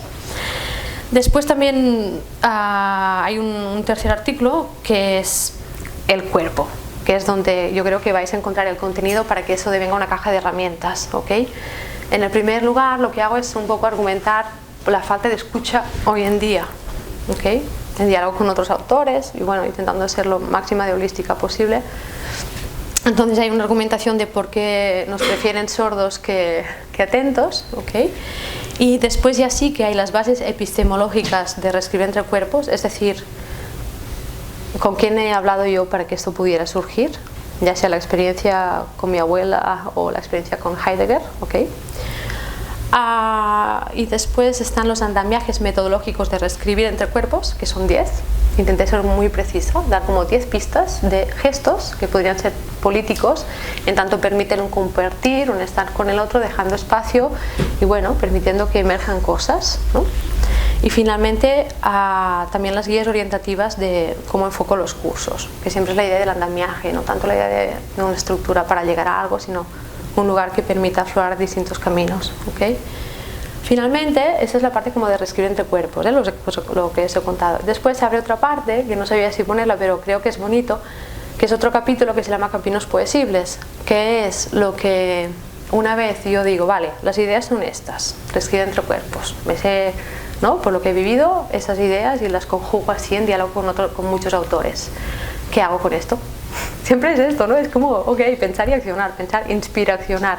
¿Y qué hago con esto? Significa que si reescribir entre cuerpos nació del 2012 al 2014, pues del 2014 al 2017 me he dedicado a ir a varios contextos a ver cómo puedo aprender a reescribir mejor entre cuerpos, ¿no? Entonces Caminos Poesibles recoge varios artículos que narran experiencias concretas de reescribir entre cuerpos en varios contextos, para que también no quede desvinculado como, no, a nivel de ideas podríamos hacer esto. No, es que lo que digo es porque lo estoy haciendo con otros. Entonces es un libro que, por ejemplo, recoge las impresiones de Eva. Mira, digo, ¿dónde está? Que fue como la primera persona que confió para que reescribiéramos entre cuerpos en la casa voladora, ¿cierto? Y bueno, esto es un libro muy vivencial, en el que se narra el origen, la creación de esas ideas y también como distintos contextos que han nutrido eso, ¿no? Espero os inspire muchísimo. Hace también un texto muy bonito que es cómo se originó la idea de la casa voladora. Hay una fundamentación, creo, interesante, que no solo, ahí está, abro las puertas y que vengan los amigos, no es tan fácil, ¿okay? Repito, la invitación es ser instrumentos para la escucha, tener como la paciencia y querer abrirnos a cómo entrar en relación con el otro para hacer algo juntos. Entonces en el artículo de la casa voladora, y acabaré con esto, os lo prometo, es que tenía muchas ganas de compartir, es un artículo que articulo con infinitivos, ¿no? Por ejemplo digo, desapegarse, reconocerse, voy hablando de estos infinitivos como verbos fecundantes, ¿no? Como verbos que nos invitan a acción, que genera cosas, ¿no? Y quiero añadir uno gracias a lo que he compartido con vosotros, que es un verbo que me lo tengo que aplicar, pero de inmediato. Es confiar. Confiar. Confiar en lo que uno puede y en lo que uno puede si lo hace con los demás. A mí me gusta mucho ir al origen de las cosas. Entonces miré ayer, origen etimológico de confiar. Con es juntos, fiar es fe, es esperanza. Si juntas a esperanza, el resultado es fuerza. Entonces quería añadir ese verbo que creo que lo habéis llevado vosotros a la casa voladora, ¿no? Que es confiar. Y también lo voy a ligar como empecé. Simone Weil dijo, el acto de la más alta política es inspirar. Es inspirar. Y creo que lo hemos sabido hacer bastante bien, ¿no? Inspirar en el sentido de crear también como el impulso, la energía de, hey, podemos hacer algo, ¿no? Entonces, ¿cómo lo podemos hacer juntos, no? Y es muy interesante porque Simone Weil dice que hay algo que no puede decirse, que es cómo. Lo que podemos hacer es inspirar. Pero el cómo se debe resolver a cada instante y a cada presente. Y eso es maravilloso. Porque si queremos resolver el cómo anticipadamente, nunca será adecuado para lo que está pasando en ese preciso instante. Entonces la invitación es que desde esto puedan explorar muchos cómo, muchas maneras de hacer, y que no interpreten, que experimenten y que confiemos, ¿no? Que ha sido un estar juntos que a mí me ha dado mucha fuerza. Muchas gracias, y que les sirve para no solo sembrar, sino para remover fuerte, ¿no? Que sea un acto de labrar, que a veces hay que sacudir muy fuerte para poder seguir adelante, ¿no? Y muchas gracias. Gracias.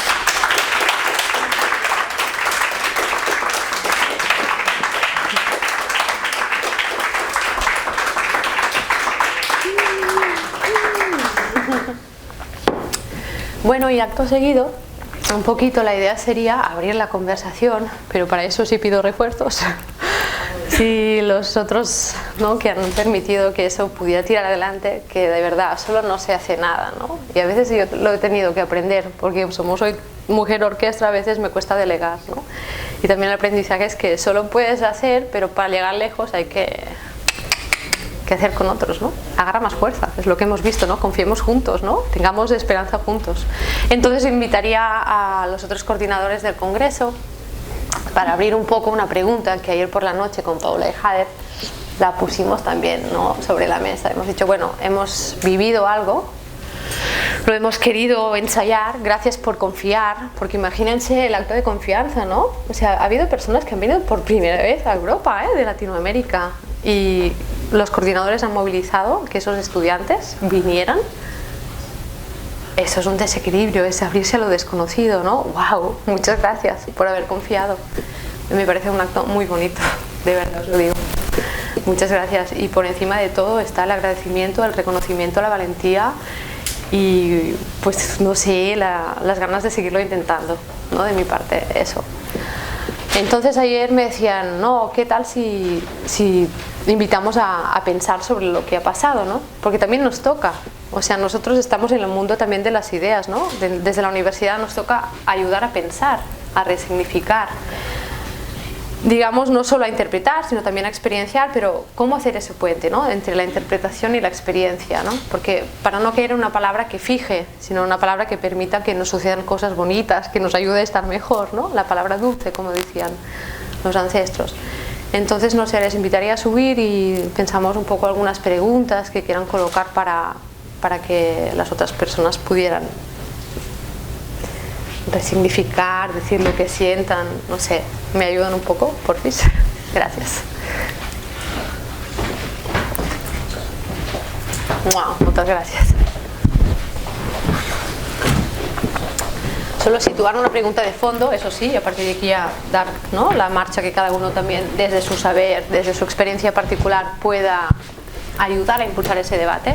La pregunta de fondo que colocamos ayer por la noche como marco es ¿por qué lo que hemos vivido podría entenderse como un gesto decolonial. Para que la noten también, para pensarla. Porque lo que hemos compartido podría, ¿no?, entenderse como un gesto decolonial. No sé cómo lo podríamos hacer. Si alguien quiere empezar a hablar o... ¿Cómo? Ah, chao. Venga, que esté muy bien. Entonces sí, no sé. Bueno, les paso la palabra. También así. Hola. Bueno, la idea es que podamos conversar, ¿cierto? Pues el espacio nos lleva como a que nos tengamos que sentar así, ¿cierto? Nosotros aquí al frente, pero la idea es que conversemos porque realmente es primera vez que hacemos este encuentro. Algunos viajamos desde muy lejos, otros pues con toda la disposición de recibirnos y encontrarnos, pero digamos que teníamos también una apuesta, ¿cierto? Que este fuera un encuentro decolonial y un encuentro en el que estaban invitados, digamos que distintas expresiones artísticas, también mucho se invitó desde la academia, investigadores y demás, ¿cierto? Era muy abierto además, no había como un filtro de aquí solamente vienen determinadas propuestas o determinadas personas, no, fue muy abierto. Pero la intencionalidad, desde el título mismo aparecía, este es un encuentro decolonial, ¿cierto? Y eso implica muchas cosas. Pero ya después de terminar como lo que hicimos, los encuentros, las actividades, las reflexiones y demás, la pregunta es, ¿y qué? ¿Qué pasó en estos días? ¿Esto fue decolonial? ¿Lo decolonial emergió? ¿Entendimos que era lo decolonial? ¿Lo construimos? ¿Lo deconstruimos? ¿Qué pasó con lo decolonial? ¿Cierto? Esa es una inquietud que nos quedó a algunos. Seguramente, además de esta, quedaron muchas otras. Pero ahora que estamos cerrando como la actividad, el ejercicio, el trote que tenemos desde hace varios días, pues yo creo que es un momento interesante para que hablemos todos frente a este asunto, ¿cierto? ¿Qué pasó allí en este congreso decolonial? Pues así se llamaba, tenía la palabra decolonial en el nombre. ¿Qué pasó? ¿Qué nos generó, degeneró y con todo eso que teníamos degeneró, desplazó, deconstruyó, degeneró? ¿Qué pasó? ¿Cierto? ¿O quién quiere decir algo? ¿Quién quiere aportar algo? Abramos ese conversatorio. Yo pensaría que tú estás hablando ahorita del momento de cierre. Sin embargo, si bien es cierto, en el título se enuncia lo que ya tú configurabas sobre lo del colonial, todavía nos hace falta una segunda parte, que es lo que se va a realizar en Medellín, que yo todavía no sé qué será, pero yo no lo siento ahorita como algo que se esté cerrando y que hay que llegar a unas conclusiones porque todavía nos hace falta ese otro momento que no sabemos. Hay una expectativa bastante fuerte al respecto, pero lo que sí pudo de pronto, que también es una sensación mía, la comparto con lo que tú señalas a nivel de lo decolonial, las teorías de lo decolonial, pero creo que está faltando esa segunda parte o ese bucle para que podamos hacer unas reflexiones un poco más equilibradas, ¿no? Yo no me atrevería todavía a hacer algún tipo de conclusión hasta que no suceda aquello que va a pasar en mayo, en agosto, en septiembre, porque tampoco sé cuándo va a ser. Pero sí tenía una expectativa bastante alta en relación al eje al cual yo postulé y me inscribí, que era el de desplazar. Yo quería hacer como un estado del arte sobre la cuestión de ese término, cómo hay diferentes personas en diferentes países, porque fue una convocatoria internacional, de cómo ese término está siendo enfocado, revisado desde diferentes lugares. Lo que no se dio en el momento en el que se ponen en cruce los otros ejes. Sin embargo, también lo reflexionábamos, no concluíamos, pero lo reflexionábamos en nuestro encuentro privado, de cómo independientemente de cada eje, si hay unos conceptos y unas categorías que empiezan a transversalizarlos a todos y que se evidenciaron en las acciones que vivenciamos el día de ayer. Pues yo me voy contenta realmente. No me esperaba esta esta experiencia tan vivencial. Eso es lo que agradezco.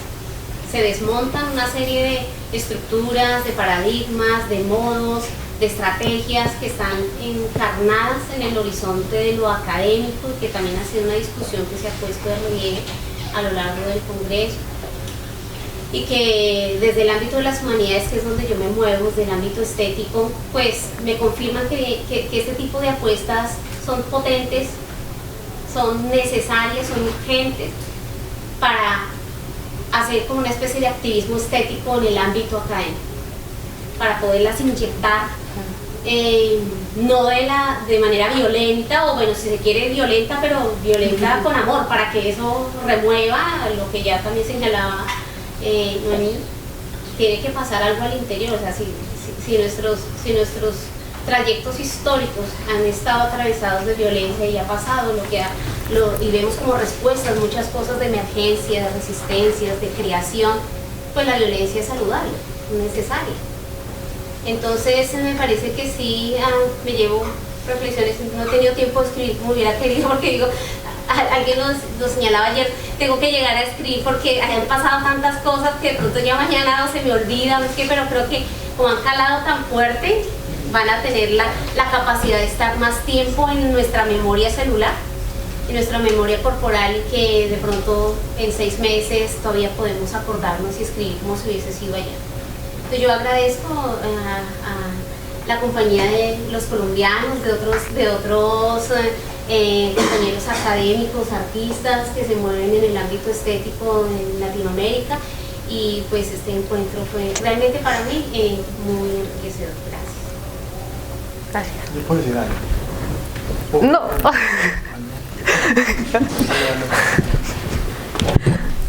¿Aló? ¿O podemos hablar sin micrófono? Sí. No se escucha. Sí, mejor. Están grabando. Ah, bueno. Es muy bonito que lo están filmando, ¿eh? Ah, bueno. Qué interesante, ¿no? Que el registro, lo que estamos diciendo. Ay, no van a hablar ahora. Perdón. No, al contrario, anímense, que es bonito crearlo entre todos. ¡Chao! Yo quiero partir de una cita también. Son bien importantes las referentes. Y es una cita de un profesor que se llama Fernando Romero, que dice: para las comunidades quechuas, andinas y amazónicas, el saber se expresa con la palabra yachay, que significa saber, pero también vivir. Esto significa, en otras palabras, que la producción de saber no se considera como una actividad de objetivación del conocer, sino como un acto unificador del pensar. A mí me parecía muy especial esta cita, y creo que un poco la tomo como punto de partida de mis propias reflexiones, porque si bien la apuesta de colonial también tiene una cantidad de discursos, sí, en todo el mundo, de diferentes pensadores, no solo Latinoamérica. O sea, realmente el decolonialismo llega aquí después, como una especie de, digámoslo, de discurso contrahegemónico, como una especie de discurso para reivindicar como derechos y reivindicar formas de saber, de sentir, de pensar, de estar. Pues hay unos movimientos bastante fuertes en la India, sí, como bastante originarios, en Australia con los maorí, y en todo el mundo, en Europa. Déjame decirte, en Mediona, perdone, hay mucha gente árabe, ¿no? Y justamente Borja, que es historiador, nos comentaba: oye, ¿por qué no pensamos la decolonialidad, por ejemplo, con los magrebines, esas personas que vienen desde otros lugares en el pueblo? Es decir, esto, que la experiencia de colonialidad está de muchas maneras encarnada, ¿no? Solo quería decir esto para situar más el caso, ¿no? De que no es Latinoamérica, o sea, la decolonialidad, claro, es un concepto que nos puede abrir el pensamiento para pensar esa vivencia desde muchos lugares. Claro que sí, y justamente pues en mi experiencia, cuando entro a lo de colonial, es porque hago mi tesis de maestría sobre saberes ancestrales y prácticas de formación del pueblo Cofán, el pueblo del Yaje que ustedes vieron, y pues decido situarme como intención investigativa, como enfoque en lo de colonial. Pero lo de colonial no tiene métodos. Los métodos los crean las comunidades. ¿Sí? Las comunidades tienen que crear sus propias metodologías porque sería otra imposición. Decir que tenemos que atarnos a unos métodos de investigación ya, digamos, preconcebidos o ya estructurados, porque también es el riesgo. Y pues yo tuve que construir un método en consonancia con la comunidad, y es muy especial porque el método que proponía el abuelo se llama metodología de la espiritualidad. Él dijo: todo mi pueblo ha construido todo su acervo político, todo su plan de vida desde la espiritualidad. Sin eso no hay nada, es lo que nos nutre. Y pues por ahí me tuve que meter, porque respetando también que estaba dialogando con el otro. Y en esa búsqueda para dialogar con el otro, apareció Gadamer cuando habla de las relaciones de alteridad, cuando dice cómo me sitúo yo cuando converso con el otro. Entonces Gadamer habla del otro como instrumento, el otro como análogo, pero dice que todavía en esas hay cierto adoctrinamiento, especialmente el otro como instrumento. Cuando yo soy el que sé, y no me importa quién es el otro, sino que reciba un contenedor.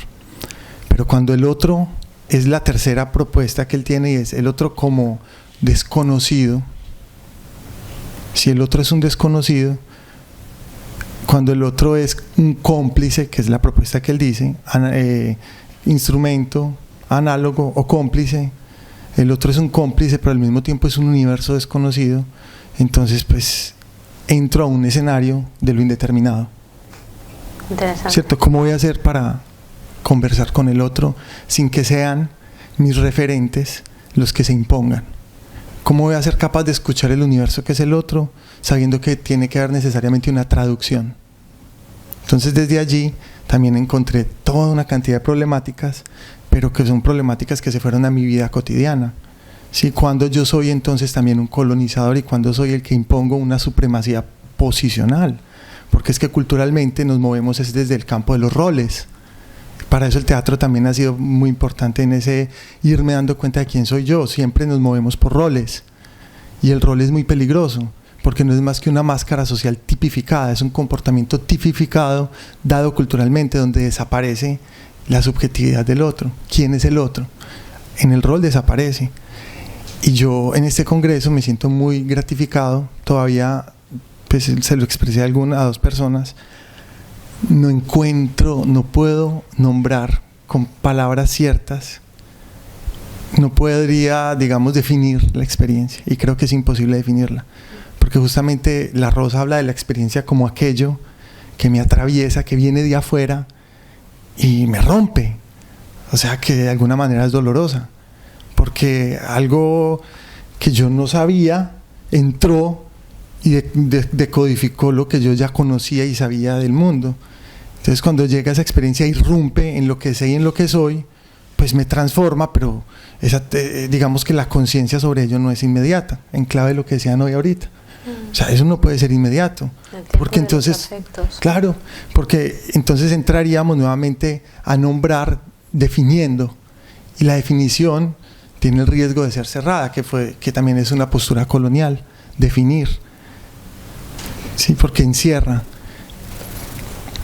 Y pues más allá de definir la experiencia, como algunos asomos de lo que siento, es que cuando nosotros nos sentamos a vivenciar, a conocernos, a hablar desde no el rol, sino desde ese otro que es un ser humano de carne y hueso, con experiencias, que también sufre como yo, que siente como yo, que tiene ganas de comer como yo, que tiene un tiempo vital como yo.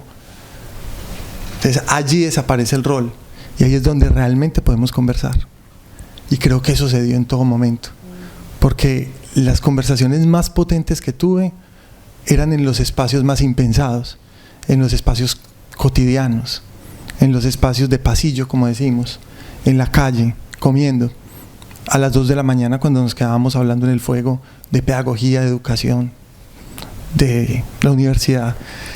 Y creo que ese acto, que es un acto de revolución y político, de no dejar en el escenario del rol pedagógico académico, pedagógico, no en el rol académico de los académicos que sabemos mucho y que hemos leído mucho y que vamos a decir, mira, mi pensamiento frente a lo de colonial, nosotros lo que hicimos fue vivirlo. Entonces dejó de ser solamente un saber para conocer y objetivar desde el afuera, como lo leí al principio, en palabra de Fernando Romero, sino que nos permitimos vivenciarlo. Entonces esa palabra chayay, que es saber vivir, fue un vivir realmente. Así lo sentí yo, claro, cada uno tiene su propia experiencia, porque muchos pudieron vivirlo desde sus expectativas. Una profesora me decía que la expectativa nunca se cumple. Sí, cuando tú quieres tener una pareja, tienes toda una expectativa, llega el ser que menos te imagina y no lo puedes ver porque estás configurándolo desde la expectativa, no desde lo que es, desde lo que llegó a tu vida. Entonces yo realmente cuando vi Inspiraciones entendía que íbamos a compartir experiencias y a inspirarnos de esas experiencias para accionar. Y yo pues realmente me voy como muy congratulado, porque eso es más o menos lo que me voy llevando. Todas las experiencias de otros en cada momento que fueron puestas en la mesa, en el piso, en la montaña, en cualquier espacio, y que realmente como que empezaron a generar unas transformaciones bien profundas. Entonces más o menos quería como compartir un poco esa perspectiva. Bueno, yo quería hacerles 3 preguntas, como dejar 3 preguntas como invitación, ¿cierto? Bueno, tienen como unos sustentos.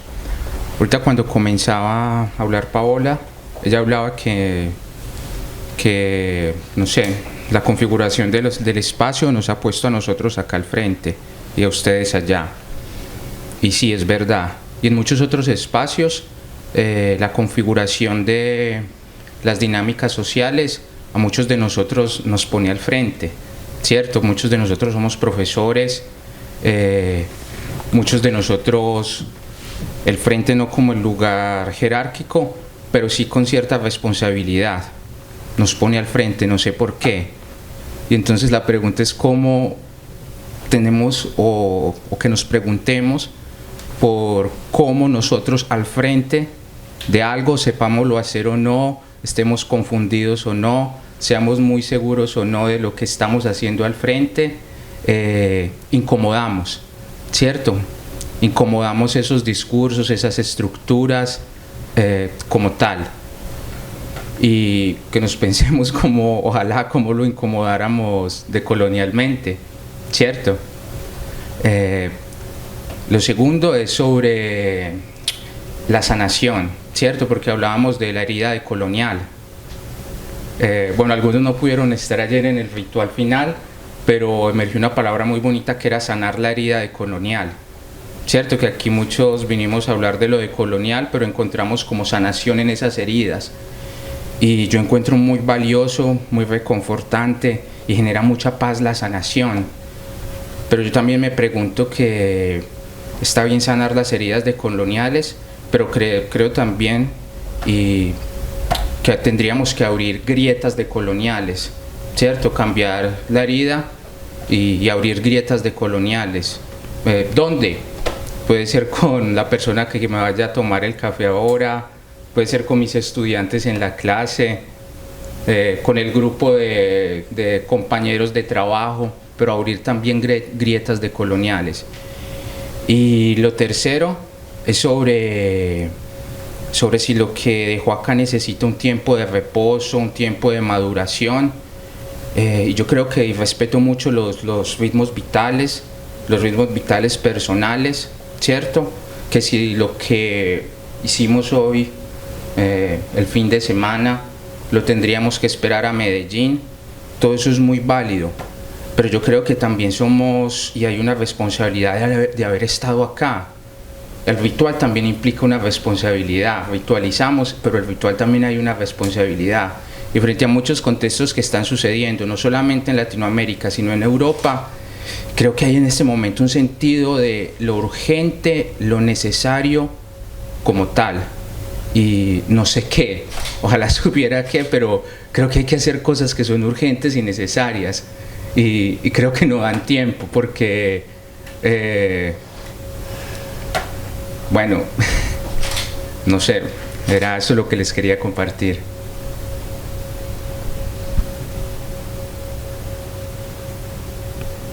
Bueno, digo otra cosa. Es que estoy así como también muy llena de cosas. a propósito de, bueno, como esto continúa, ¿cierto?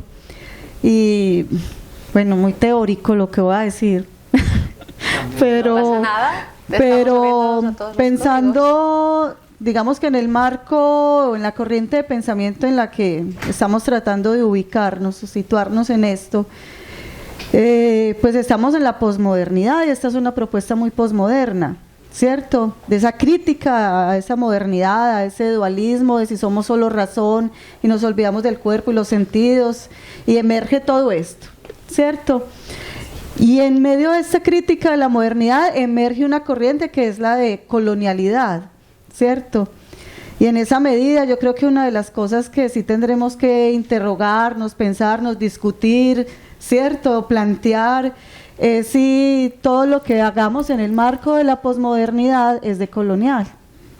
Porque yo por lo menos siento que hicimos aquí muchas cosas que las podremos señalar como posmodernas, pero de coloniales, es que eso es otra cosa, ¿cierto? Todo lo que es la posmodernidad, para que pudieran entender un poquito. Bueno, a mí sí me parece muy difícil criticar la posmodernidad acá, pero vuelvo, insisto, digamos que nosotros somos de una civilización moderna. Yo creo que para todos la palabra moderna es habitual, ¿cierto? Nos han enseñado que estamos en sociedades modernas con unas características, unas maneras de ver el mundo caracterizadas por el humanismo, la idea de la libertad, ¿cierto? La idea del progreso, y entendemos que la libertad se expresa en sociedades democráticas. El progreso se expresa a través de sociedades capitalistas, donde el progreso está medido por los bienes materiales, pero también en términos del pensar y del conocer y de la verdad está en función de la razón. El pensamiento y la razón es lo que produce el conocimiento, la verdad, y la libertad la encontramos a través de la razón, y se nos viene entonces la ciencia y demás. Y ahí es donde dejamos el cuerpo y los sentidos, y eso no entra, ¿cierto?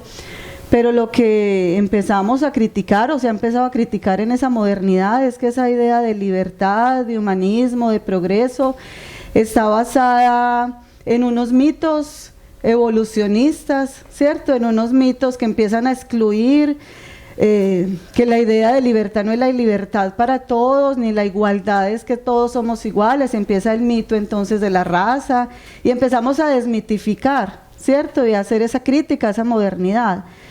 Eso podríamos entenderlo como el tránsito. Esa crítica, exacto, es que esa crítica es lo posmoderno, vale, ¿cierto? Más que nada también, ¿no? Porque como hay personas que... Exacto, esa crítica es lo posmoderno, y en términos de colonialidad entramos a una crítica, digamos que dentro de lo posmoderno, es decir, como toda esta civilización moderna y toda esta separación de Occidente o no, Occidente-Oriente, Norte-Sur, donde Occidente es digamos que la máxima expresión de la historia humana, la máxima expresión de la libertad, también es un mito creado en función a partir de excluir a ese otro, excluirlo desde el conocimiento, desde la palabra, desde la acción, desde todo este sistema político y económico, pero también cultural y del conocimiento, y ahí emerge ese lugar de esas sociedades colonizadas, ¿cierto?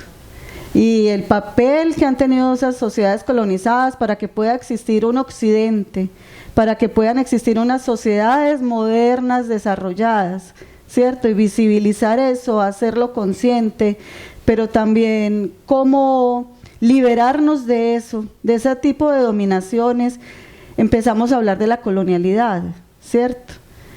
Insisto, pues explicar todo esto aquí es muy difícil, pero yo lo que siento es que hemos tenido unos ejercicios, unas prácticas muy interesantes este fin de semana en función de la crítica a la modernidad, muy posmodernas, al decir que no solo somos razón, pensamiento, y deben de emerger los sentidos, y creo que hemos estado muy en función de los sentidos y hemos vivido mucho y sentido mucho y nos hemos cuestionado muchas cosas, pero la reflexión decolonial, por lo que estamos hablando de colonialidad, esa no emergió, ¿cierto? Yo siento que estuvimos más en función de lo posmoderno, pero no todo lo posmoderno es decolonial. Y yo creo que eso en mi opinión, eso nos podrá dar, digamos que un punto muy interesante de reflexión en términos de ese otro encuentro. Es que esto de lo decolonial está ahí, ¿cierto? Entonces, bueno, yo creo que dejaré ese punto para que sigamos trabajando en adelante con ese asunto. Muchas gracias. ¿Qué más? Otras formas de pensar. Otras formas de pensar. Están saliendo cuestiones bien interesantes, ¿eh? Vamos de cuestiones más cotidianas a... Yo tengo otra forma de pensar. Súper. Lo que pasa es que Sí. yo me muevo en el campo del arte y de la educación, sí, y que ya en un momento dijimos que no están separadas de lo lógico, lo ético, lo político.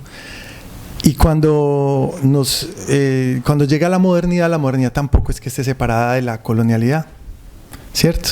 Digamos que hay una relación muy estrecha y profunda entre esos dos conceptos. Sí. Entonces, claro, entonces la colonialidad de alguna manera nos dijo que había una forma de saber y que había una forma de entender el mundo y había una forma de verlo, donde primó el saber en el pensar y en el ver, en el decir, ¿cierto? Ese pensar traducido en un decir, en un escribir, por ejemplo, ¿cierto? Y todas las otras formas de saber quedaron excluidas. Hay una escritora muy bella que se llama Rosa María Torres, que es una pedagoga ecuatoriana, y ella habla de las escuelas rosadas, azules, rojas y verdes. ¿Conocen ese texto? Se los recomiendo. Ese texto es un cuentecito y parece toda una construcción histórica de la escuela. Y Rosa María Torres va a contar que en las escuelas verdes, que fueron las primeras, el arte, la danza, la música, eran los modos de conocer. Así conocíamos el mundo.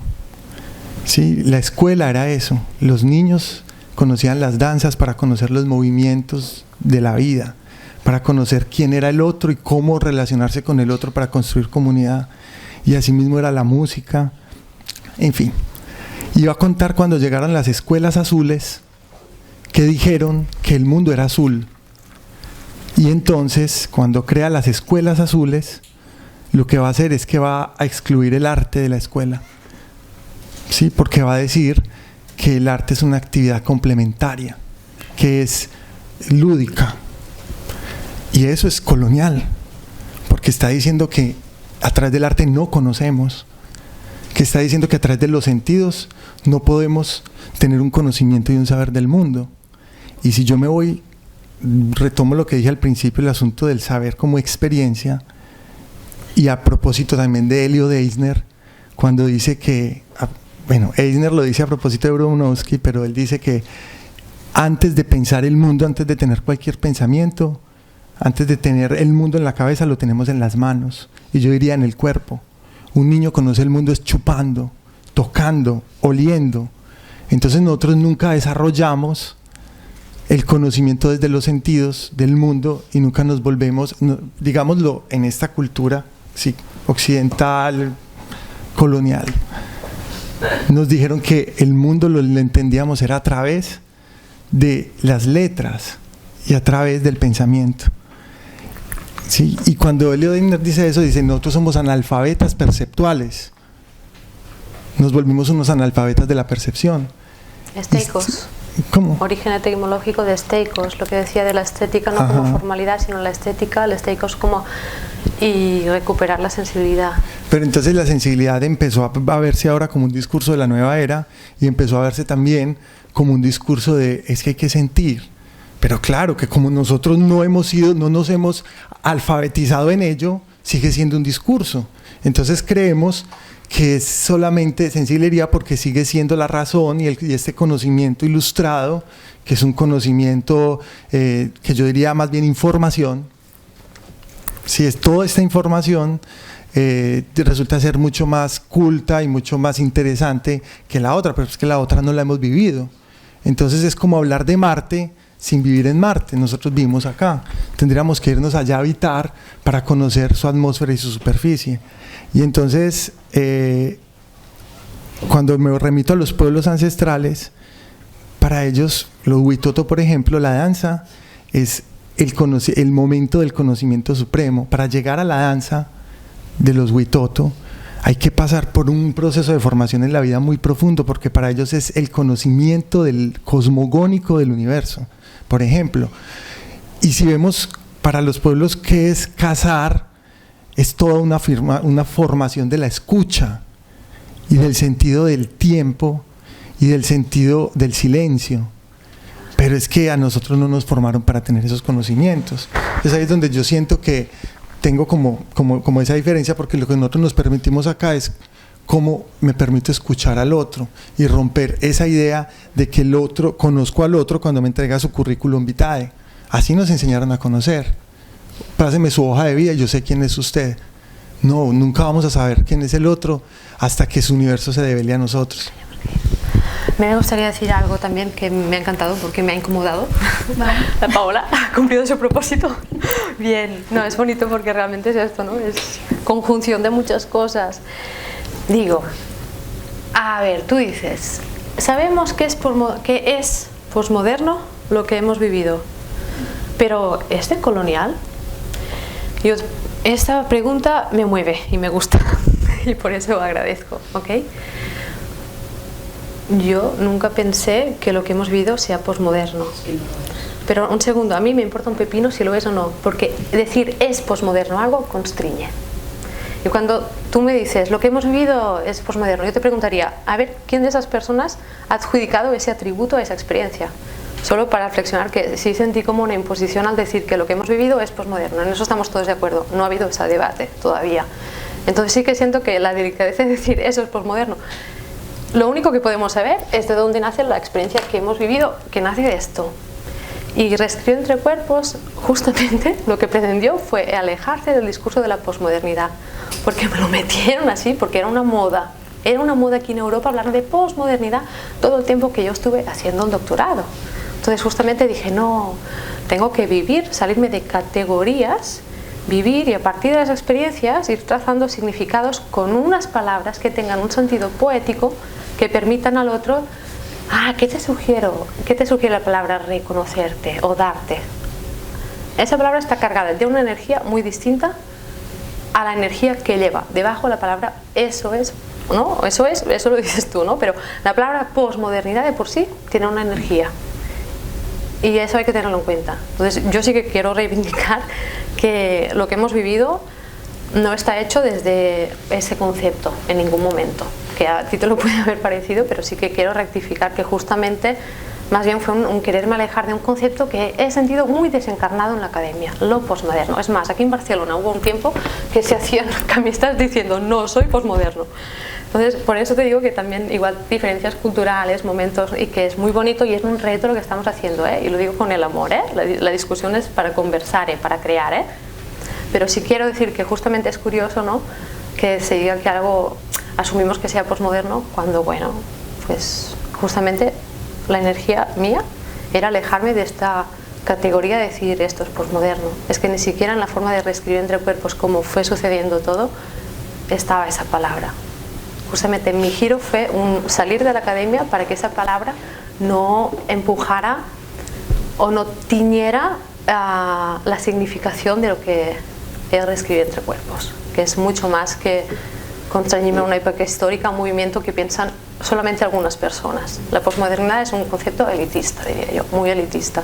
Entonces sí que quiero decir que cuando dices, bueno, lo que hemos hecho estamos de acuerdo que es posmoderno, es, wow, espera, complejicémoslo. Entonces también añado la pregunta de Paula, para que continuemos en Medellín. ¿Cómo podríamos relacionar el concepto de posmodernidad con lo que hemos vivido? ¿Y cómo podríamos relacionar el concepto de decolonialidad con lo que hemos vivido? Aquí yo siento que éticamente me siento más prudente con la forma como me estoy yo permitiendo la relación con lo que ha pasado para que se pongan en conjunción varias miradas. También sé que he sido un poco mala porque te dije, Paola, háblales de lo moderno, de la posmodernidad, y te he puesto en un apuro, imagino, pero bueno, también es la idea, como provocar, crear chicha, para que nos vayamos aquí más conmovidos todavía, ¿no? A nivel de pensamiento, no solo de experiencia, y que veamos que el lenguaje atraviesa cosas también, ¿no? Que el lenguaje no es nombrar solamente, el lenguaje también es dinamitar, ¿no? Quería hacer un comentario. en lo que yo sentí que ocurrió con la acción que los coordinadores asumieron y que ustedes dicen, hemos tratado de desestructurar el asumir un rol, ¿sí? Y que en el evento aparecieran otras posibilidades. Y la otra posibilidad que apareció fue la de la mezcla, ¿cierto?, de los ejes. Entonces, cuando nosotros nos dijeron, bueno, está en este eje, su propuesta para presentarla está en este eje, y aquí llegamos y, bueno, pero después decidimos que no está ahí, sino que está acá. Pero todo el tiempo...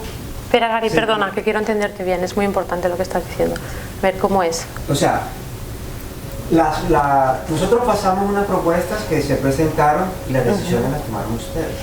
Entonces ahí hay un primer elemento que quisiera poner ahí en el tapete para Medellín. Muy bien. Porque, por ejemplo, yo, cuando hicieron la presentación, los cuatro, ¿sabes?, cómo vamos a trabajar, yo le decía a Pablo anoche, yo quería estar contigo. Y hubiera sido muy interesante y digo que eso puede ser una posibilidad para lo que viene, y es decir, yo como alguien que he estado desarrollando una propuesta, una acción, y siento que en un espacio determinado eso que estoy tratando de mostrar va a estar resonando mejor a partir de los planteamientos que alguien que está en la coordinación puede orientar, ¿sí?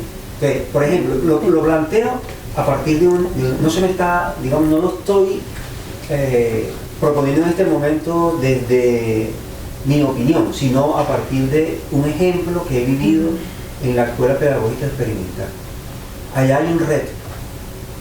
Los estudiantes pueden pasarse todo el día en el bosque. Es una escuela que no tiene no tiene cierre, ¿sí? O sea, no hay cerca. Entonces están unas aulas y hay abierto. Entonces el reto es, los estudiantes deciden si entran a la clase o no. Y si quieren estar todo el día perdidos por ahí, eso es problema de ellos, ¿cierto? Pero una clase poderosa hace que los estudiantes quieran estar con ese profesor, ¿ya? Y si se le genera una dinámica de interacción entre ese profesor y el grupo, pues ahí está pasando algo poderoso. Y entonces yo sentí, cuando hubo esos cambios, tal, de todas maneras, la decisión siguió siendo dentro de lo que se pretendía que no iba a ser. Ahora, entiendo que al asumir un rol de organizador, pues tengo una responsabilidad, y eso además nos mueve y nos pone en tensión, pero creo que la manera podía ser más desestructurada en ese sentido, de decir, bueno, aquí hay unas personas que van que tienen la responsabilidad de organizar los espacios y están haciendo tales cosas, y los ponentes, creo yo, no sé, eso podía haber dicho, bueno, yo creo que ahí en ese espacio lo que yo voy a plantear va a sentir más acogida, o va a sonar de una manera más armónica que si a mí me dicen, bueno, listo, desde esta posición de la jerarquía en la que decíamos aparentemente nos tocó asumir hoy, pero de todas maneras creo que el rol se asumió, ¿sí?, desde antes, y el rol de coordinadores también generó esa situación de la jerarquía, que es el profesor el que decide dónde están los estudiantes y esos temas que traen. Igual, Gary, era una decisión muy hecha a conciencia. La cuestión es que teníamos 4 ejes y pensamos, si nos juntamos por disciplina, el tema va a ser degenerar, desplazar, desconocer. Entonces, no, porque es importante explicar el por qué lo hicimos. O sea, fue una para incomodar. Premeditada. Para incomodar. Cuéntalo, la idea, Gary, era incomodar como tal. Y bueno, qué pena. Pero aquí ya está Cristina de Casa América. Hay que entrar a incomodar, a desplazar y a nuevas tendencias, y podemos seguir el debate en como la de la Noemí. Hagamos así. Continuamos hablando abajo. Bueno, igual esto ya... La idea es que esto siga en Medellín y que también de aquí a que nos encontremos en Medellín o en otra parte nos podemos escribir entre nosotros, Porfa. intercambiamos todo esto. Que pensemos ¿cierto? en cómo juntos, ¿no? Ujú. Y bueno, yo traía mi ponencia y no la pude decir en el Congreso. Cristina, no te asustes, solamente voy a decir el título. Se llamaba Kirisia Kawai. Kirisia Kawai es una palabra en veradóvida que significa enamorarse del saber, tejer el saber con los otros, guardar un poquito de saber, pero también compartirlo. Vale. Me sabe mal, pero yo creo que ya en el bar, por términos logísticos. Tenemos tanto miedo a las palabras. O sea, la decolonialidad del ser también es decolonizar el cuerpo y asumir que a través del cuerpo se conoce, se aprende, se construye. Pero creo que aquí hubo también, y sentí como la colonialidad del ser, y el ser también se dice. Y lo que nos caracteriza en ese proceso de hacernos humanos es la palabra. Y con toda la tiranía y la clasificación que pueden conllevar las palabras, a veces siento que le tenemos mucho temor al decir. Y si por algo se están haciendo visibles los pueblos indígenas en sus procesos de reterritorialización y de colonizador y de hacerse visibles, es a través de la palabra. Gracias. De caminar la palabra y de poder decir desde ellos, con sus lenguas y con su voz. Entonces es también como una invitación a que no nos tengamos tanto miedo a la palabra, al decir, al arriesgarnos a calificar, al arriesgarnos a denominar, al arriesgarnos a definir y a deconstruir a través de la palabra. Siento que hubo un poquito de temor en ese sentido. Me voy feliz porque aprendí de otras maneras, porque trabajo desde las lenguas, entonces de pronto soy mucho de la palabra, pero también sentí un poco eso, pero lo reivindico y me pareció maravilloso. Y solo decir eso, el ser también se dice. Muchas gracias. a todos. Bueno, un aplauso.